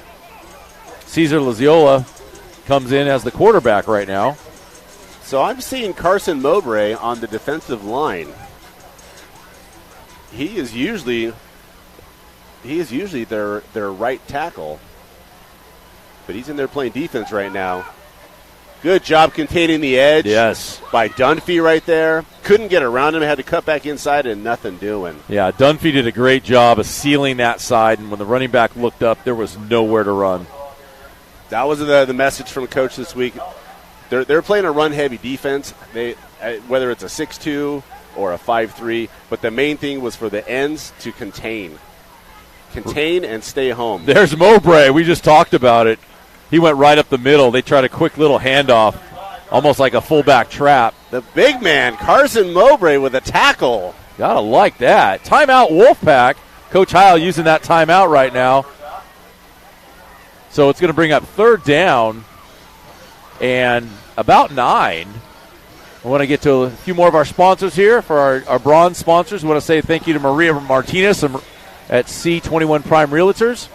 The Rank family, the Haneker family, Stephanie Johnson from Groff Family Sponsors, LeBay Alumni Sponsors, Lisa Lewis from Perry Thomas Construction, Nancy Telford from Telford Real Estate, Jason Anajanian from Village Abbey and also from Anjanian LLC, Mike Pressure from TNG Roofing and Solar, thank you very much again, John Perez, Strategic Leadership Consultant, Brian from Hendricks Pharmacy, and Greg McGinty from Remax. Thank you again for being a a bronze sponsor. We thank you very much. We also have Dr. Junior G and Uba Tuba, Idaho Realty, all the way from Idaho, selling Idaho for the Wolfpack. So after that tackle for loss, it's going to be a tough 3rd and 9 for the Huskies. Wolfpack have timeout, so I have to believe they're going to try. It's going to be a. It was a handoff to San Angelo. It looked like a designed pass play all along. Yes. The best part about that for the Wolfpack is it stops the clock. That's going to be 4th down and 9. It looks like the Huskies definitely will be punting the ball here. Brandon Arias, the intended receiver, but he was blanketed. He was blanketed by the corner, Anthony Alvarado, and the safety, Caden Campuzano, came over to help. So the Wolfpack are going to send 2 returners back right now, Alvarado and Campuzano, for Garcia's punt. You know, this is something where if they have a fake right now, just because they took another person out of the box, somebody better go with him. They do send 19 in motion. Somebody better go with him. He's not covered right now. But a whistle before the snap. Oh, timeout. Timeout for the Wolfpack. The coaches must have saw what we saw. Yes. And that was an uncovered receiver. Yeah. And they put a linebacker out on a receiver. How much? About 2:15 left in the first half. So, Claremont will get the ball with a couple minutes left. Time to pull out the 2-minute offense. See if they can drive the field and get a little extra score going into halftime. Yeah, we also want to bring up the idea that this is our second to last home game. With our senior night happening tonight, homecoming will be our very last game, and that will be in a few weeks against the Don Lugo Conquistadors, to where I believe it's October 21st. It is. October 21st, we host Don Lugo. That will be homecoming. Seems early to be having senior night, but it's too early to have homecoming, so they had to flip-flop them. And we have a lot of away games late in the season this year, so. We do. We got 3 more away games after this. Oh, Cohen Martinez almost got there again.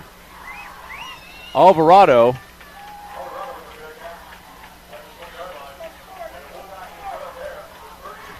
Cohen 1st and 10 for the Wolfpack at the 20-yard line. Martinez almost seemed like he pulled up before the punt. Yeah, that's been twice now. I've seen it where it's like I don't know if he doesn't want to take the chance or he felt his angle was bad. I think if he lays out and misses him, he's gonna take him out. I don't know if he'll take him out, but he's gonna hit him. It's a big receiver, big punter. All right, Wolfpack come out 1st and 10, trips to the right. Campuzano in the backfield with.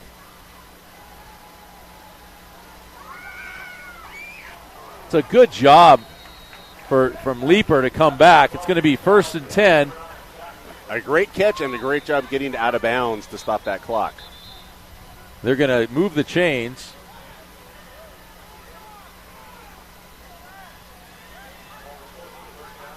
They're going to move the chains. It'll be 1st down for the Wolfpack.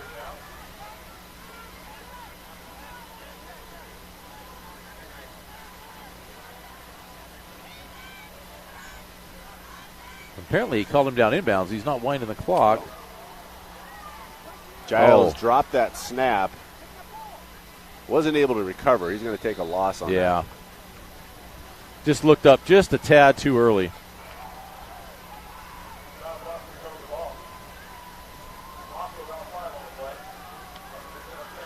I'm not sure if the Wolfpack have another timeout. I'm trying to think if they took one in the first. I think they took one in the first quarter as well. They've used 2 here in this quarter, so it may just be happy going into halftime.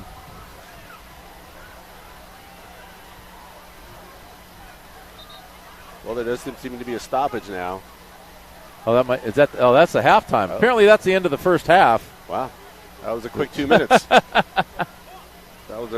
Yeah. So that's going to be the end of the first half of play. Wolfpack lead 14-13. Wolfpack will receive the ball to start the second half. And, wow. And we'll be back shortly here on the Claremont High Network.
to start the second half.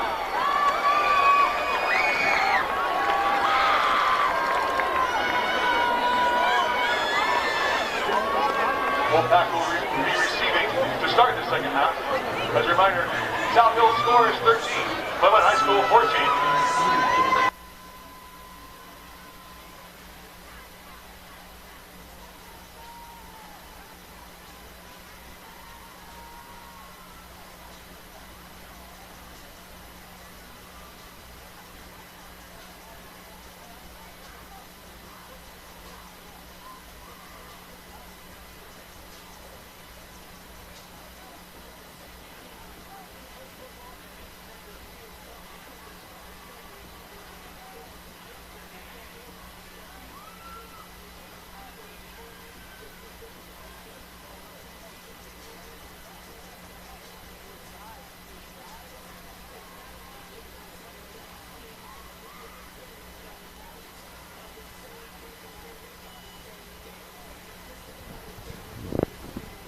Okay, welcome back to Wolfpack football. Here to start the second half. Wolfpack will receive. Before we get going too much, I want to say a very quick happy shout-out. Happy birthday to our partner here, Rob Hoyle. Don't think I didn't know. Well, thanks, Jim. I was hoping to keep it a secret for the whole game. Nah, little birdie told me from Indiana. I appreciate it. Well, the first half of football is done and in the books. Pretty even contest so far.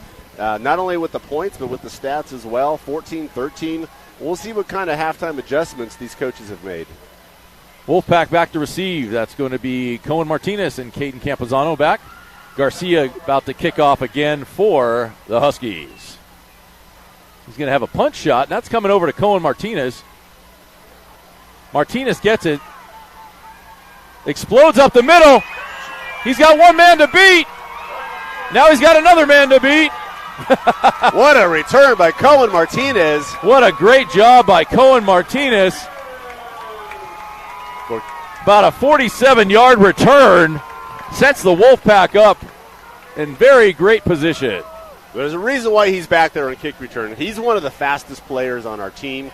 You get him in open space, and it's hard to catch him. I was just going to say he hit the seam, and all of a sudden he was 5 yards past the tacklers. If he can get past that initial assault of special team tacklers, look out. All right, so Martinez stays in the game in the slot going left side. It's going to be a handoff up the middle. That's Caden. Campazano is going to be tackled, picks up about 5 yards. Good job weaving his way through the open holes, didn't force it. Good spin move at the very end to gain a couple extra yards on it. You know, we've talked about this all season that when Caden when he gets there, he might get those 1 yard, 2 yard, 3 yard plays, and then by the fourth quarter, he's really pounding and pulling 5, 6, 7 yard runs. He's smart enough to know that he doesn't have to run into a wall every single time. You can pick and choose your spots. Giles back to pass. Giles is looking down the sideline. Oh, defended well out there. He had the open receiver. It was Cohen Martinez. The ball was defended well by Landon Hansen for the Huskies, number 19.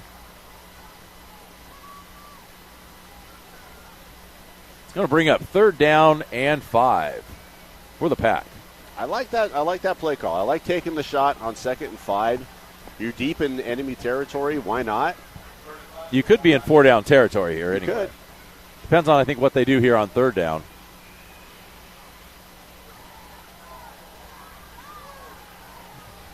Well, Caden gets hit pretty solidly up through the middle.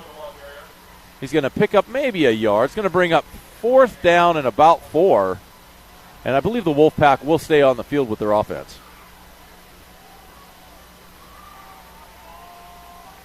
Boy, this is a crucial play. You don't want to waste that great return by Cohen Martinez by just turning the ball over on downs. I would want to say that this might be that draw 'em off sides. There's just enough yardage for 5 yards.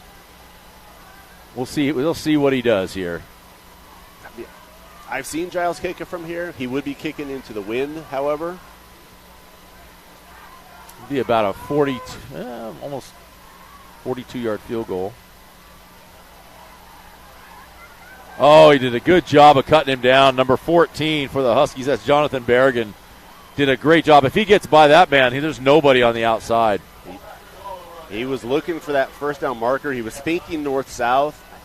If he had bounced it just outside that tackler, he had the first down, and he probably would have had more. So the Wolfpack turned it over on downs to the Huskies, and it'll be first down South Hills from the 24-yard line. Not a bad opportunity there to go for it, though. Deep in territory. All set up by Cohen Martinez's return. Yeah, I mean, you don't give them anything good field position-wise. And if you can play some D here, you'll get the ball back. But the pitch to San Angelo. It's a great job out there just to keep contain again. Good pursuit by the backers. Good job on the edge. That was Zach Leeper staying outside. They really want to keep their defensive ends.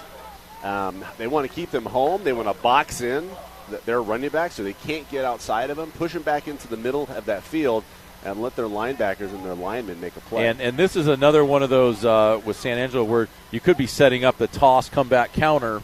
A lot of times in high school you'll see that first play they want to get everybody flying to the left and then come back to the right. Yep. We will see how they set up here. It's a great Ball is job. loose. Ball is loose. Claremont is saying they have it. Oh, they're not going to give it to the Wolfpack. Oh, the referee threw his beanbag down. He threw his beanbag out because the ball did come loose. It was another one of those double handoffs. Yes. Wolfpack did a great job of push up the middle, and they got to the mesh point, and the ball just came loose. Couldn't get the ball to the running back. So third down and 20. Does end up being a huge loss on the play.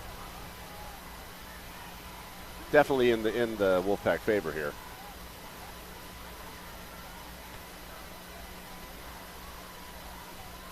And they come out as a wide receiver on the outside. I think they might have to end up with a timeout here. They're using quite a bit of time to get this play called. Yeah. I'm watching the official over on the, and he's looking at his watch now, the back judge. He's looking. 5 seconds left.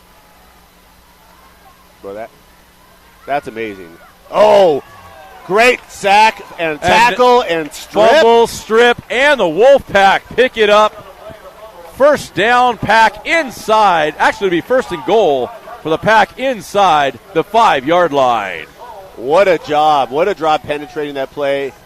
I think, was it 42? Was it Brian Escada? It was either 42 or it was 92. Or 92, Travis Luna. One of them just got back on that running back fast. Untouched, straight into the backfield. The tackle, the strip, and the recovery by the Wolfpack, putting them at first and goal from the 3. Wolfpack will take over. Opportunity to really get back on the scoreboard here in the third quarter. Cohen Martinez goes slot to the left-hand side. Campuzano in the backfield with Giles. It's going to be a handoff straight to the middle. Campuzano just carries people into the end zone. Well, touchdown, Wolfpack. That was a great lead block by Tyler Bay, the fullback, which allowed Caden to take it to the second level, and he just brought a pile of Huskies into the end zone. By the time Campuzano was touched, he was already past the line of scrimmage. He just carried people in the end zone. Yeah, once he builds up speed, you can't just hit him and bring him down. Right. It's gonna either take one or two of your buddies, or it's going to take another 4 or 5 yards to do so. And if you're watching at home, you actually have our score correct. It's 20-13 with the extra point attempt coming now. And that extra point by Giles is good. That will be 21-13 Pack. They extend it to an 8-point lead. That's going to be a one-play, 3-yard drive to put the Wolfpack up by 8. Well, turnovers make such a difference in the game, especially in high school football. We weren't sure if he got the first one, but we know for sure he got the second one. There were 2 fumbles by South Hills on that drive. We got the second one.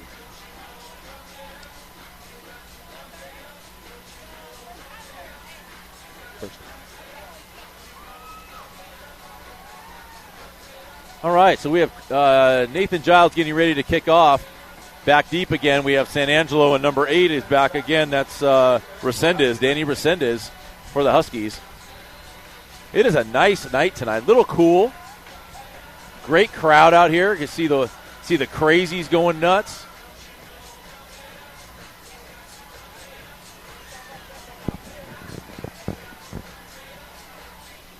Giles with a little punch shot. That ball is going to come over to the sidelines. Oh, and out of bounds. Wolfpack will be giving that up. It'll be 1st and 10 about the 35-yard line, I believe. That's not if that was the play call, that's not a bad idea. We were getting that a lot last week, that short in-between kick, which it was high and kind of mid-deep into our coverage, and it's a really hard ball to handle. If that bounces, you don't know which way it's going to go. He could easily take a left turn, hit off a Claremont player's leg, and it's a live ball. Correct. All right, 1st and 10 from the 35 for the Huskies. San Angelo's carried the team with he's had a lot of touches tonight. They are a running team. They'll pass it a few times, but they're primarily a running team. They're in that wing T formation. Motion, San Angelo. It's going to be a pass. Looks like it's going to be a screen. Oh, trying to get to number 2, Noah Gonzalez, just off the fingertips. Great pursuit by the Wolfpack against the quarterback. So we've seen that a couple times where the sophomore quarterback, that's Lizaiola, will take the snap and look for the senior quarterback, Gonzalez, for the pass play. Yeah, that's a tough play for high school because you got to go after the quarterback. You really have to force his hand. And they're in tight again. It's going to be San Angelo around the outside. He's got speed, but he was tripped up by Brandon Cole back at the 40. That's going to bring up 3rd down and about 2 yards to go. It's a good job by Cole just to get a shoestring. Yeah, he slid ahead for a few more yards after Brandon Cole tripped him up. So we have to be coming down into probably about halfway through the quarter, I would think, about this time.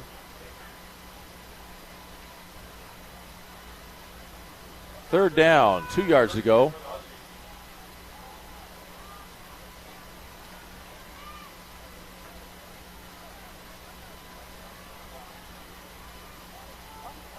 Trying to draw the Wolfpack off sides. Very good discipline by the Wolfpack defense, playing the ball. So they're sticking with the sophomore quarterback, Lizaiola, on this drive. Handoff up the middle. I don't think he got it. But he was just immediately jumped on by the lineman. He might have picked up a yard. 4th down and a yard to go. The 4th down and a yard to go, and Big Kocharian. Alex is coming in the game defensively. Alex Kocharian, normally the right guard, comes in with all 290 pounds of him for this 4th and 1 play.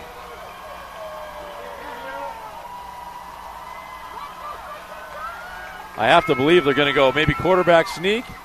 No. Oh, fumble. Ball's loose. Ball's loose. Ball's loose. Either way, the Wolfpack are coming up. He did not make the line to gain. Look at that. Who comes up with it? Number 23, Brandon Cole. The fumble was snapped from the get-go. That play had no chance. So Wolfpack will take over. Very fortunate that ball went backwards. Regardless, once the ball was snapped and fumbled, the line was not going to be made. It was just a matter of whether the Wolfpack would come up with it and keep running or fall on it and take the ball. I think their center was intimidated by seeing Alex Kocharian across that line of scrimmage. I'm intimidated and I'm 50 yards away from him. All right, so Wolfpack take over on the Huskies' 44-yard line, right back to the offense. Here we go. Double slots on both sides. And we're going to have a penalty. It's going to be offsides. 33 looked like he was in encroachment, lined up in the neutral zone. That's going to be a 1st and 5 for the Wolfpack.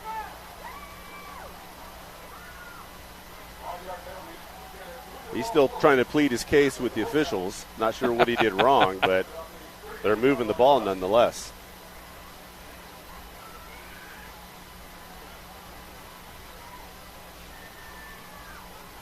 First and 5 for the Wolfpack.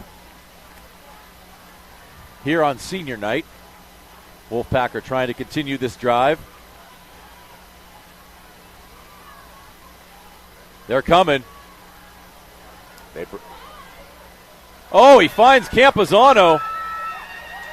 Campazano gets across. Campazano in the end zone. Let's see if they give it to him. They're going to call him out of bounds at the, looks like the 2-yard line. Wow, great job by Giles to stay upright and to find Campazano. Boy, the Huskies went with a full house blitz on that play, and the last thing that you want to happen if you're South Hills is for Giles to scramble and find the open receiver. He found Campazano on that, who rumbled down to the, looks like the 2 or 3 yard line. I'd say about the 2-yard line, yeah. That was a great job by Campazano once he got the ball to shift, drive left, get around the edge, and I think number 19 had a beat on him, and he kind of carried him for about 4 or 5 yards. It was another one of his classic stiff arms. All right, so I formation. Cole. They're going to call a penalty here. We're not sure what's going to happen. Yeah, flag on the play, so there'll be no play. And it's going to be dead ball. Offsides on the Huskies again.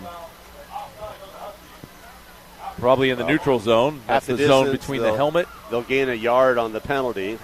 It'll be first and goal from the 1 after this. That's a shame because Brandon Cole had the hand up. Brandon Cole is just, he's a strong young man. Let's just put it that way. You put the ball in his hand, and he will just run through people. I have to believe you're going to give it to him again here. Why would you not? And he is in the backfield. Giles under center. Got Tyler Bay at fullback. And he walks in the end zone. Great job by the offensive line. What blocking. What blocking. Brandon Cole didn't have to run through anybody on that play. He just waltzed in. That was a great job by the left side of the offensive line. I believe that Matty Graves at center. Right. Who else is on our left side over there? Then they've got Escada at the left guard and Wesley Valdivia at that left tackle. And Valdivia is no slender guy. He's going to heavy, probably 270, 280. He's lighter than Kacharian. Only 270. Oh, okay. He's a svelte 270. Svelte 270. All right, so Giles looking to put another extra point up here. We should mention Tyler Bay on that play, too, at the fullback. He went ahead of Cole and took care of any resistance that a linebacker might offer. Cole was able to walk in untouched. So that brings the score to 28-13 for the Huskies. We're here in the third quarter still.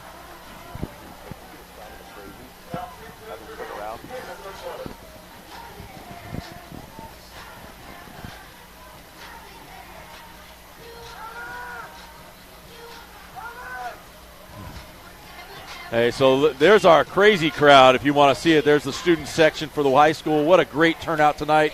Thank you, crazies, coming out tonight. Cheerleaders dancing. This is an amazing turnout. Really love it tonight. We have a lot of El Roble young kids here tonight. Cheerleaders, band members. And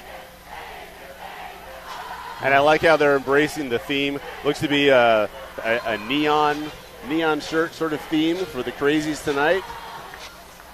All right, here's Giles back to action.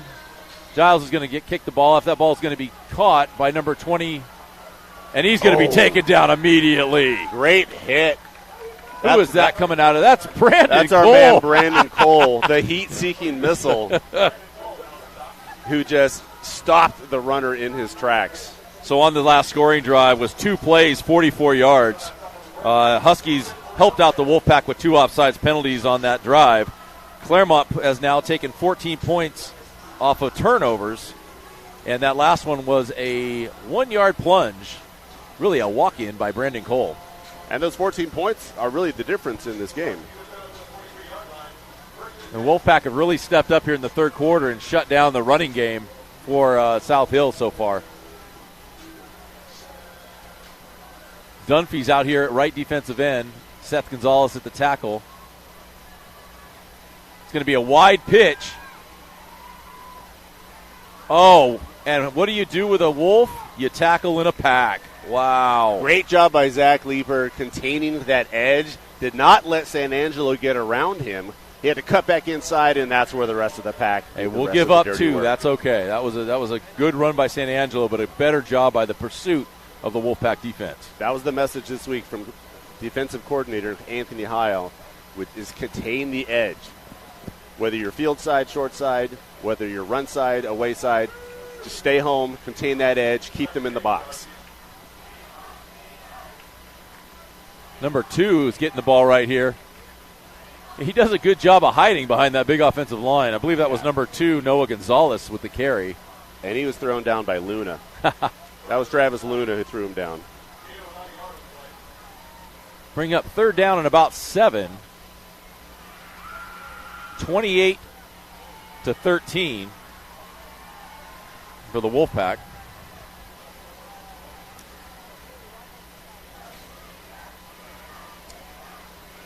A little under 6 minutes to go now. Not sure on the official. What's that?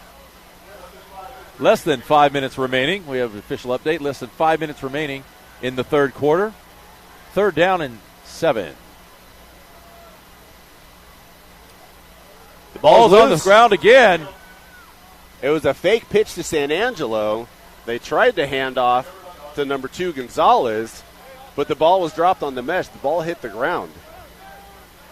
Good job by the Huskies to jump on top of that. It's going to loss of about 4 yards on the play. It's going to bring up 4th down and 11. Yeah, I will say it's not that South Hills has a small line. Size-wise, I think they match up just fine with Claremont, but the strength and the conditioning of the Claremont defensive line is really showing through. They're pushing people around, and they're throwing defenders, they're throwing running backs to the ground. You've seen them work in the weight room, and this is where it pays off in the second half of games. A very high snap.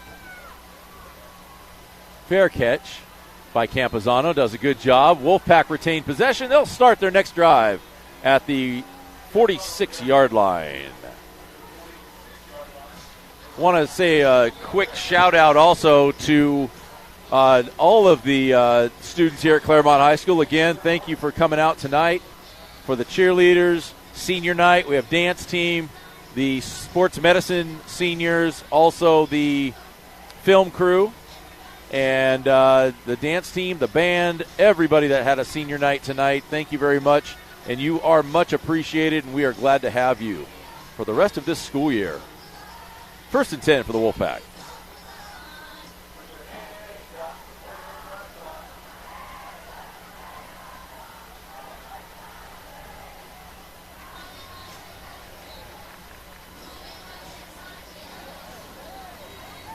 That was a motion handoff to Caden Campazano. Takes it in the sweep, turns around the corner. Looks like he gains 5 yards on the play. Not bad for 1st down. The 2nd down and 5 yards to go. I think the Wolfpack will be pretty content now to just kind of keep the ball driving, keep it on the ground. Well, with that play, they moved into Husky territory. They could be knocking on the door here pretty soon again. See big Carson Mowbray out here at the right tackle.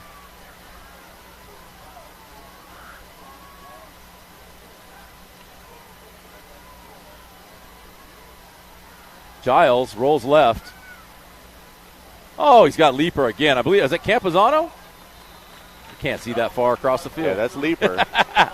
It looked like the route that Leaper usually runs, a little 15-yard comeback route. It's a good job by Giles to really be patient, not force that, and picks up the 1st down for the Wolfpack. I think they found that the little hole in their defense because he's made that same catch at least 4 times on either side of the field. And Giles is approaching a pretty good night tonight. He's had some pretty good completion percentage, and I'd say he's probably close to 150 yards passing. I think you're right. Yeah. It's been a pretty balanced attack, throwing and running the ball tonight.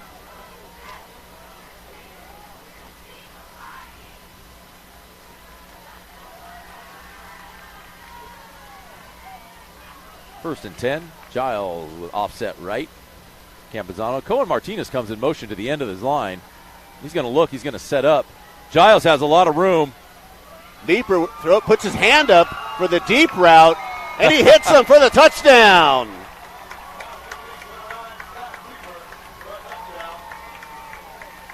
Well, Leeper saw that he had I'm his watching man the beat. official on the far side, and he's walking to the white hat right now because Giles was very close to the line of scrimmage. He was behind it, but but it was very close. I'm waiting to see what he's going to call. Well, in the middle of that play, Leeper saw that he had his. They're going to call. They're going to call that he was past the line of scrimmage. Oh, that's a shame. Yeah, it was a great job by Leeper to get the attention and then get the ball. Leeper saw that he had an opportunity, put his hand up for the deep ball, and Giles gave it to him.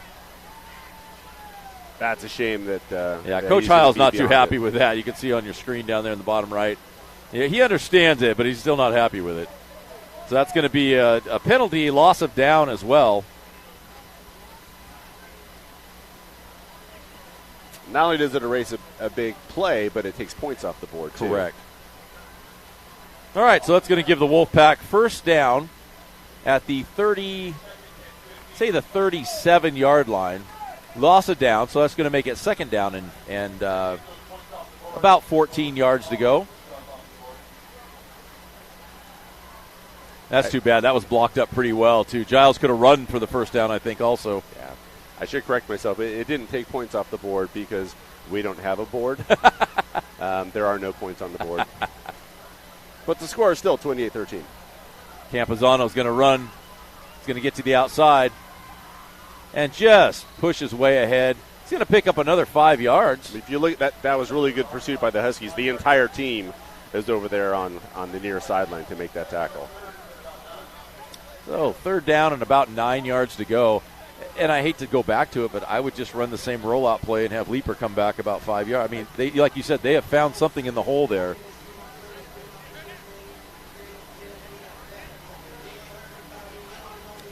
We have some fall sports that are finishing up here, and actually I should say winter sports that are just starting to get going. We have tryouts that are starting to happen here for the girls and boys basketball team, so you'll be hearing more about that shortly. That is the end of the third quarter. What are the winter sports we have here on campus, Jim? We've got girls water polo. Girls water polo. We have soccer, both girls and boys soccer, girls and boys basketball, and I want to say wrestling. Wrestling, I believe, is also a winter Wrestling's sport. a winter sport. Yeah. So all those sports will be starting up here, starting practice here in mid-October, and their first games will start in November. And they will run all the way through roughly about end of January, early February, with their playoffs in March, and then the spring sports will pick up in February. All right, so that's the end of the third quarter. Wolfpack on top, 28-13. They have a third down and 9 coming up.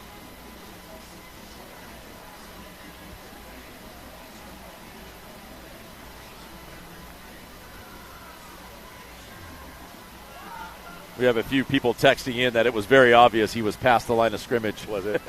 Well, Which you have the better look than we do. We get one shot at it. I trust the officials on that one. Yeah. I just didn't understand why the flag wasn't thrown right away. I guess it is a discussion. Yeah, I mean, my eyes were stuck inside my binoculars. I was just watching Leeper the whole time. Yes. I didn't see the whole play. All right, so Wolfpack have it third down and a 9. It looks like, I see Pocket out there. I see Pocket Hercules in the backfield. Ray Rosales, let's go. He's excited to be back on the field. You have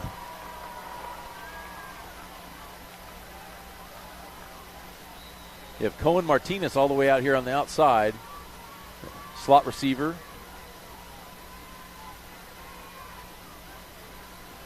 Pump fake.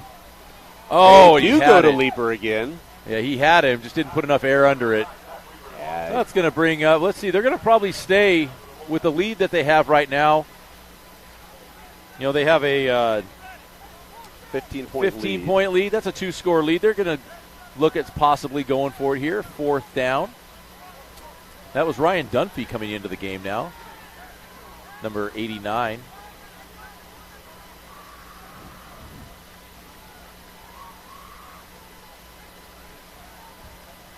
Empty backfield. 5 receivers out there. Giles drops back.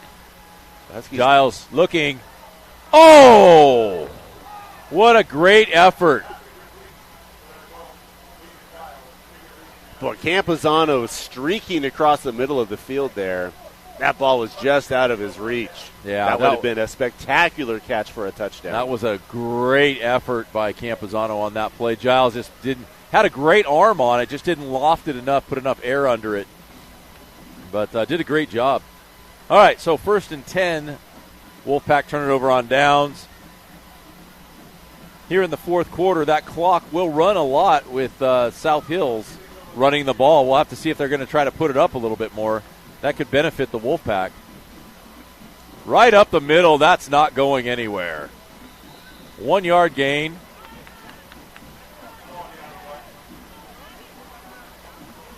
Number 42 in the middle again, Brian Escada.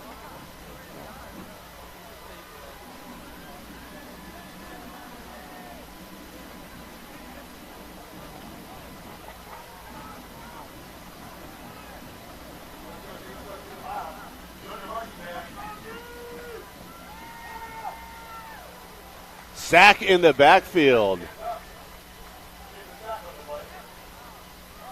Ryan Dunphy helping to bring him down, but it was number 42, Brian Escada, with the first contact there for the sack. Yeah, I believe that they're going to have to start putting it in the air a lot more, which is just, it's out of their comfort zone.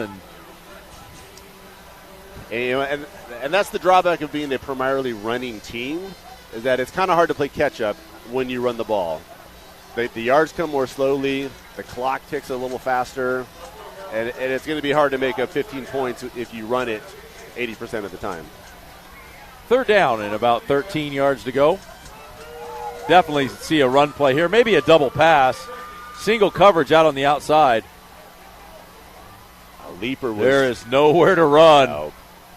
Leaper was on his back just as he threw it. That was a great job of getting the ball over the line, the extended hands, but there was no place for the running back to run at that point. Wolfpack decided they were coming and coming hard.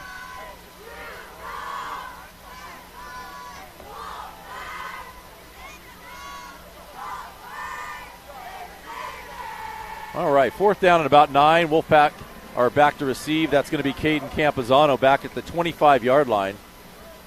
I want to see Martinez really get in there when he's been there so close on every punt. He has. He's got the speed to get around the protection and block that punt. Here he comes. And Campuzano does a smart thing and just picks the ball at the 35-yard line, and the Wolfpack will take over from there. So I see Matty Graves heading out, Kocharian, Mowbray heading out there.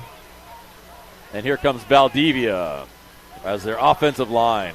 And into the game is number 7, freshman Keegan Campuzano. Great job by Keegs. He's worked hard. Good job by Keegs to get in the game right now. It's got to be great to see his brother in there right next to him. Keegan already 6 foot tall as a freshman. He's shown some promise at quarterback. Hands off to his brother, Caden. Caden rumbles to the right for a yard. Tell you what, I don't know if I would take the chance with him, but if he pulls that, there's nobody around the end. They're not respecting the fact he's going to keep the ball. I know that's not their game plan, but are you saying for Keegan to run with it? Yeah, I don't know if they would do that, but not this year. As a freshman, not this year. You don't want to break the second string quarterback. All right, Campuzano in the gun. He's going to roll out to his left. He's got a good ball. It's a great catch. Wow, what a good-looking play. Good-looking ball by Leaper. All right. They're going to give him a first down on the ball. It's a great ball by Keegan. Well, I think that's his first pass attempt. Okay, I'm a little bit impressed with that play. That rollout there, I thought I was watching maybe a Chiefs game, and Patrick Mahomes rolling out to his left and chucking the ball for 10 yards. Finding Kelsey? Because that looked pretty good. He looked pretty sharp there. I think he's done this before.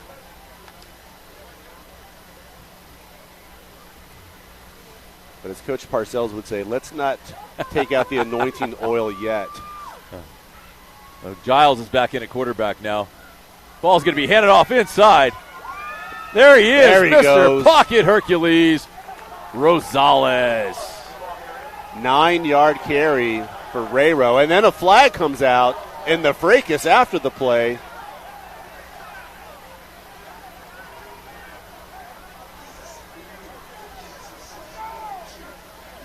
Some extracurricular activities happening at the conclusion of that play. Not sure on which side. Well, we'll see what's going on. I noticed that both sides were a little chippy right there. Not sure exactly what was. I didn't quite see it. It may have been a late hit. Yeah, I'm not sure. I didn't really catch what was going on maybe the other some side of of his it. teammates took exception to that. Going into the game is number 68. That's Brennan Wayan. Brennan Wayan going in now.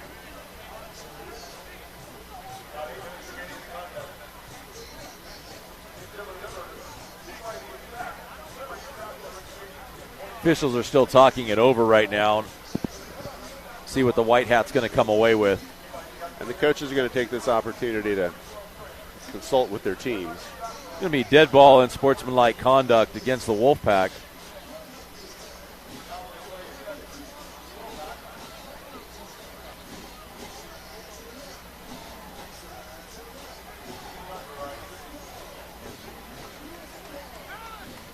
Be 15 yards, still be first down. Well, actually, probably post possession. Probably be second down.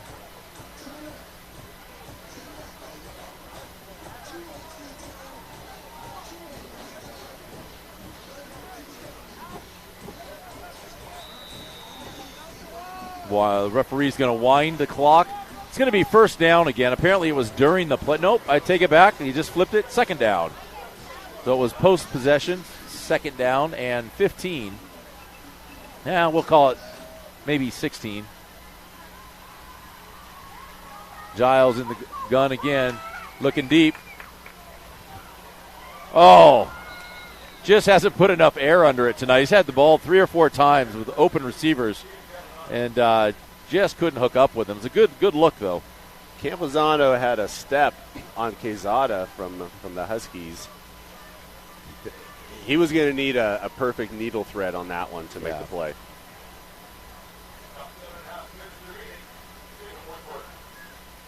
So 7.5 minutes, we're being told, left in the game.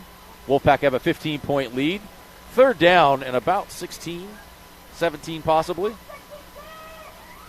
Empty backfield right here. 5 receivers out. 3-man rush for the Huskies. Linebackers are trying to figure it out here for the Huskies. And we've got a penalty. It's going to be motion on the receiver on the outside.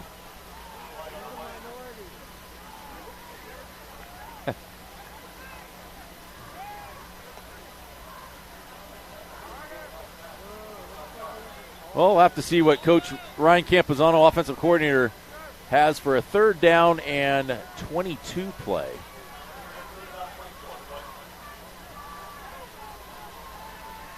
Kenny Ford comes in the game, replacing Dunphy. Ray Rosales back in at running back.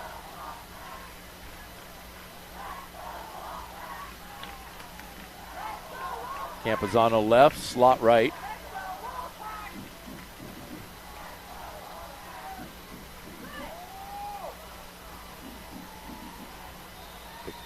And was there a fumble on the play? Well, the catch was made. The Huskies are indicating that they have the ball, and the referee is as well. So it's first down for the Huskies with about 7 minutes to play. So that changes things quite differently. So the Wolfpack don't get a chance to punt. They turn it over on third down. The Huskies have it going in on the Wolfpack 44-yard line. Not what you want to have happen on 3rd and 22. They gained the yards that they needed. They gained about 11 or 12 yards on the play, but turning that ball over, that just gives the Huskies an opportunity to come back here with the ball in Claremont territory. And this all started with the unsportsmanlike conduct. So you look, it just seemed to build and build and build. And you were going to have 2nd and 1 after that run by Ray Rosales. Yeah.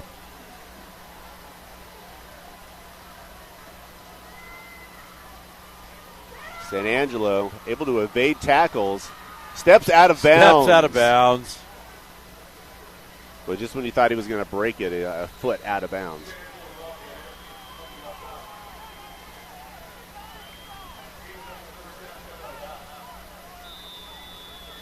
Timeout. Officials timeout. There is a player. Not sure why. I don't know why the clock is. Well, he ran out of bounds. I don't know if the clock stops in high school. I don't know all the rules anymore. All right. It's going to be a straight handoff, and right there on the tackle, shooting What the a gap. job. Number 10. That's Anthony Brianna. Anthony Brianna back on the field for the Wolfpack at the linebacker position. Anthony Brianna just shot in there untouched and tackled him for a loss. And that puts the Wolfpack back in good straits right now on defense. Puts them back about 2nd and 17.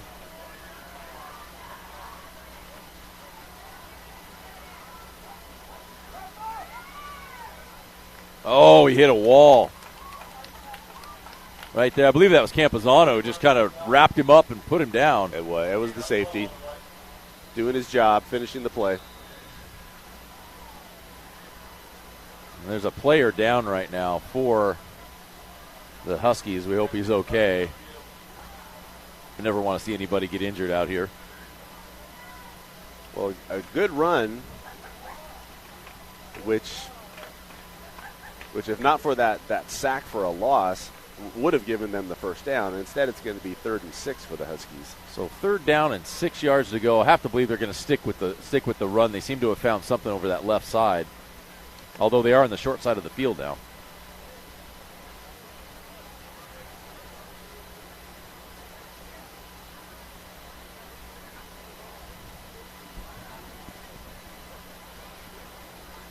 Now they're looking at an ankle, it looks like. Not sure about over there. Can't see that far across the field.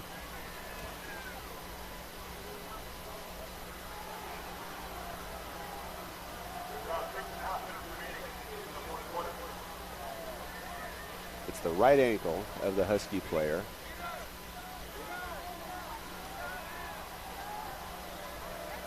So as you heard, there's about 6.5 minutes left to go. Again, that's unofficial time. The official time is being kept on the field. That was Andrew Morales for the Huskies. He was able to get up and walk off on his own. We hope he's all right.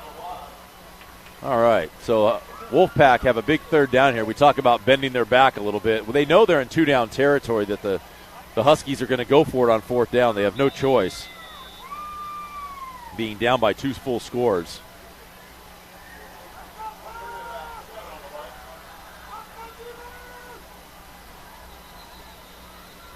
And there's going to be a timeout now for the Huskies.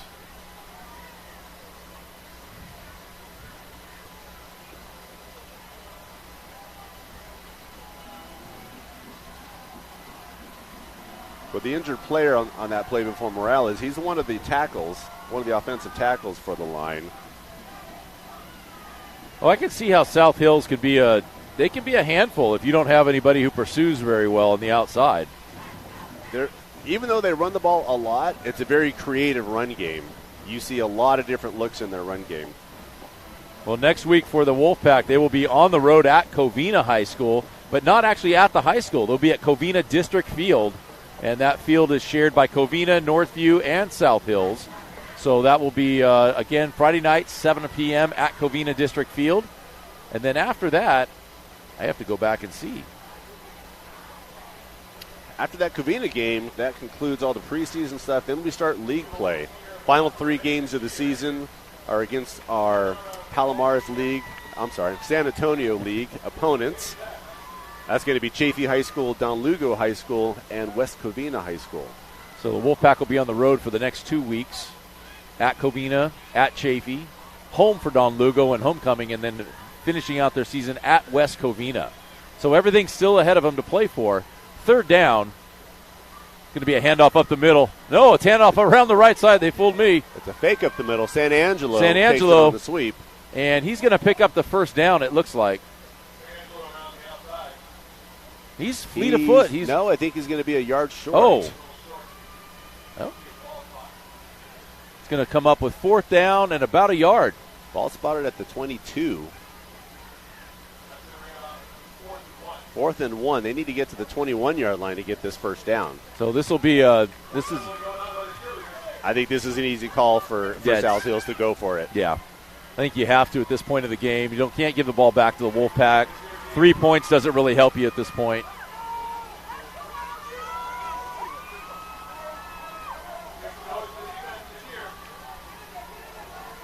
Brianna got an arm on him. Yeah, just couldn't get him down, though.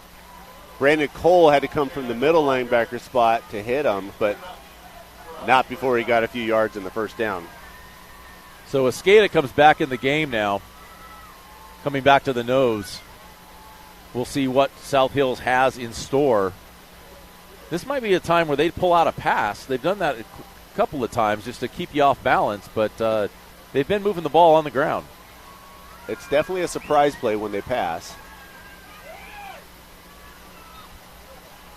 They find number 4 that time, Danny Astorga, who's the senior, normally a tight end. He took the ball on that running play.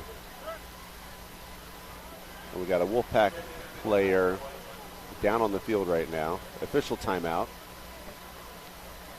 Our crack training staff out there to attend to him.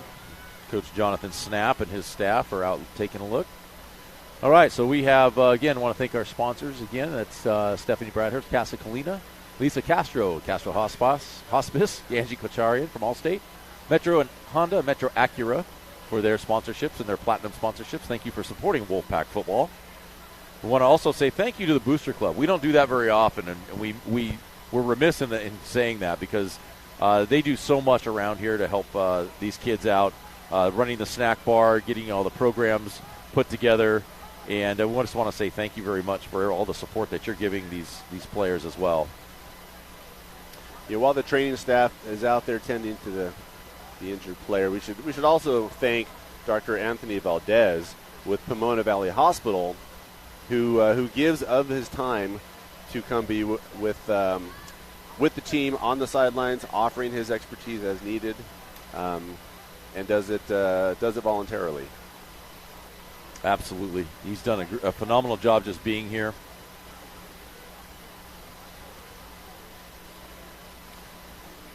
For years, for Doc Stiles used to be a facet on the sidelines as well, and we thank all of the people who have come and helped us out over the time.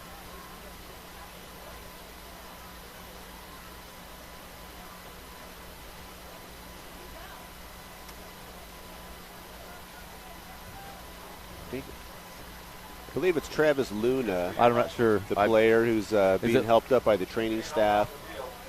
Oh, it is Luna. Being helped off the field.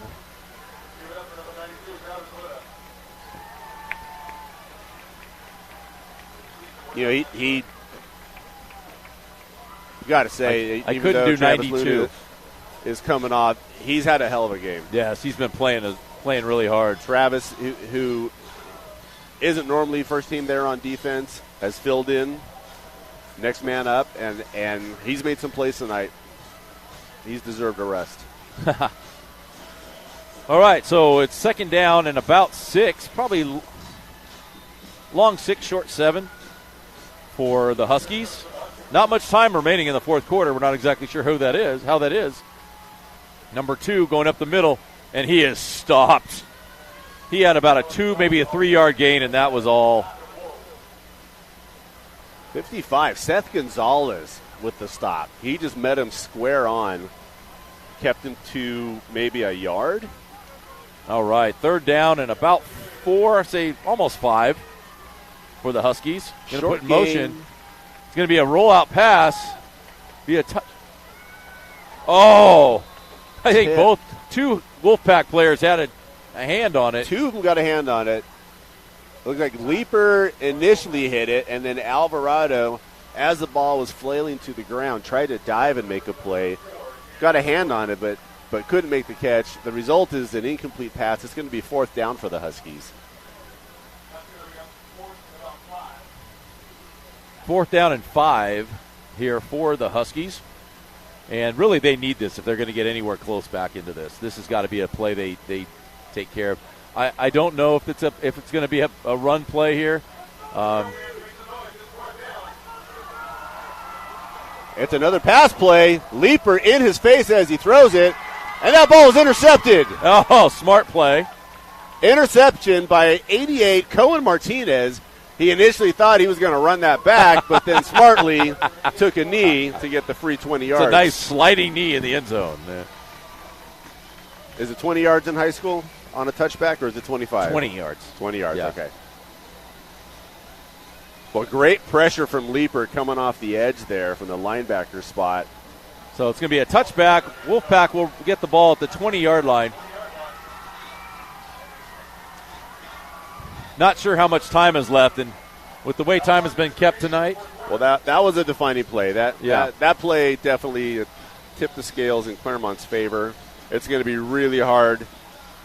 We talked about making adjustments at halftime, and here we are. Wolfpack come out and score 2 touchdowns, and they hold South Hills to none so far.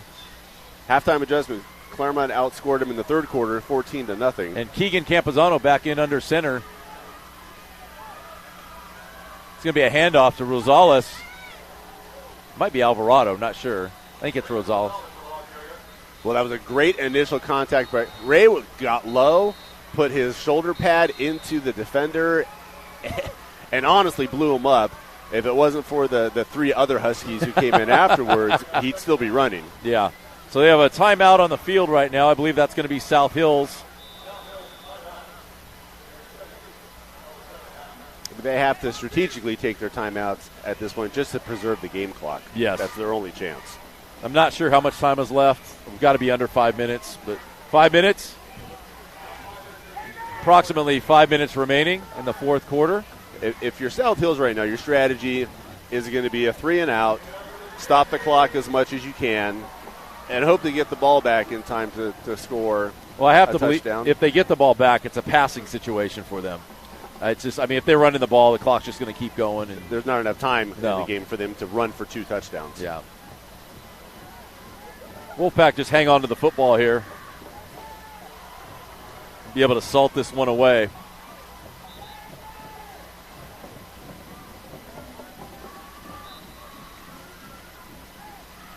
Again, Keegan Campazano under center, freshman. He's going to turn and hand off to Rosales, who's going to bounce it right. He's getting around the edge. Great run by Rosales.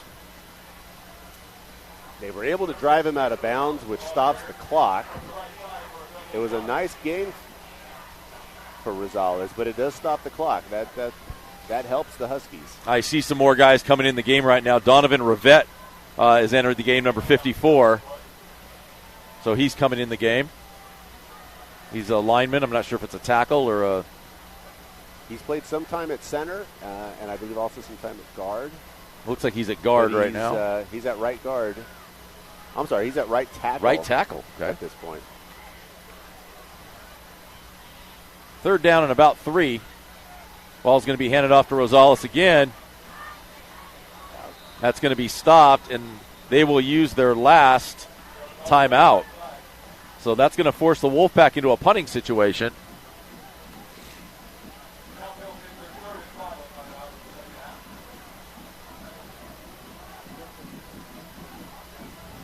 It's been good to see some of our players. I went out and watched Citrus College the other day and see some of our players that are out over there. Jaden McLemore is out there playing. There's 4 or 5 kids. I watched Dylan Macias. Got a lot of time in playing at linebacker out there, and it's good to see the kids continuing to play after high school. All right, 4th down and about 4 yards to go. Say a long 3.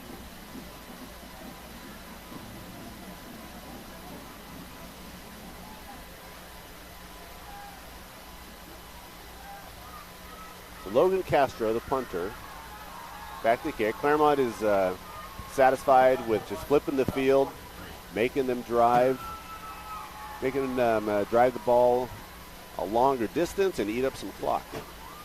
But punt by Castro here. Does a good job of picking it up. They come rushing.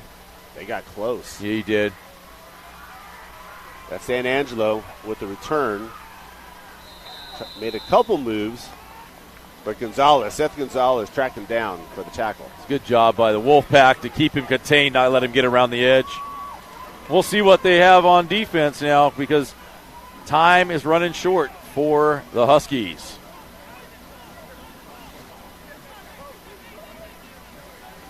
We don't have the official clock. We apologize. If you're here listening to us tonight, you have a score. That's 28-13. That's up on your TV. But there is no scoreboard here at the stadium tonight. It's some mechanical failures. So first down, 45-yard line. It's going to be an inside handoff. The ball is bobbled by San Angelo. He wasn't able to make a cut.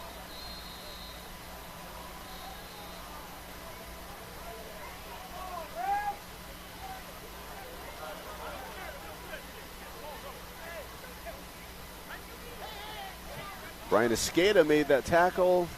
There's some flags on the field. There's some laundry on the field. We're going to have to see what all this is about.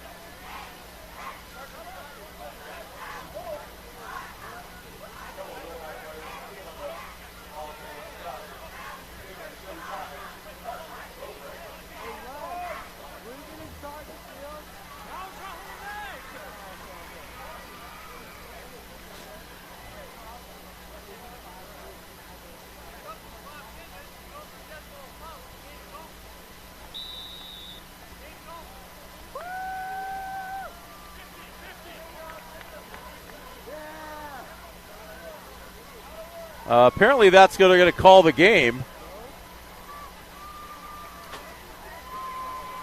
So Wolfpack are going to come away victorious tonight, 28-13. Kind of a weird night tonight. No clock really to watch to see what's going on. Apparently officials didn't want to get too chippy with it. So apparently a penalty and then a surprise ending to finish us off tonight. It's like a cliffhanger. We're really not sure what's coming next. I guess. Would our English teacher buddy Brian Nearing call that anticlimactic? Yeah, I'm not sure. It's just kind of one of those. It just ended, just finished. So to go back and kind of recap, Wolfpack are going to walk away with the victory, 28-13 tonight here at their home on senior night against the South Hills Huskies. That's going to move their record to 3-2 on the season. Great outing tonight by the Wolfpack defense in the second half. Also running the ball from Caden Campazano and catching the ball from Zach Leeper. Had a lot of good things to see from the offensive line tonight, so a lot of good things to build on. So next week we will be at Covina District Field next Friday night, 7 p.m. For those around on the East Coast, that's Wolfpack Football After Dark. We appreciate your time and your effort inside. Please join us again. Click the Claremont High Network on YouTube channel and join us. We want to get up to that 1,000 subscribers as soon as we can. Thank you again from Claremont High School. For Rob Hoyle, I'm Jim Muncie. And as always, Go Pack.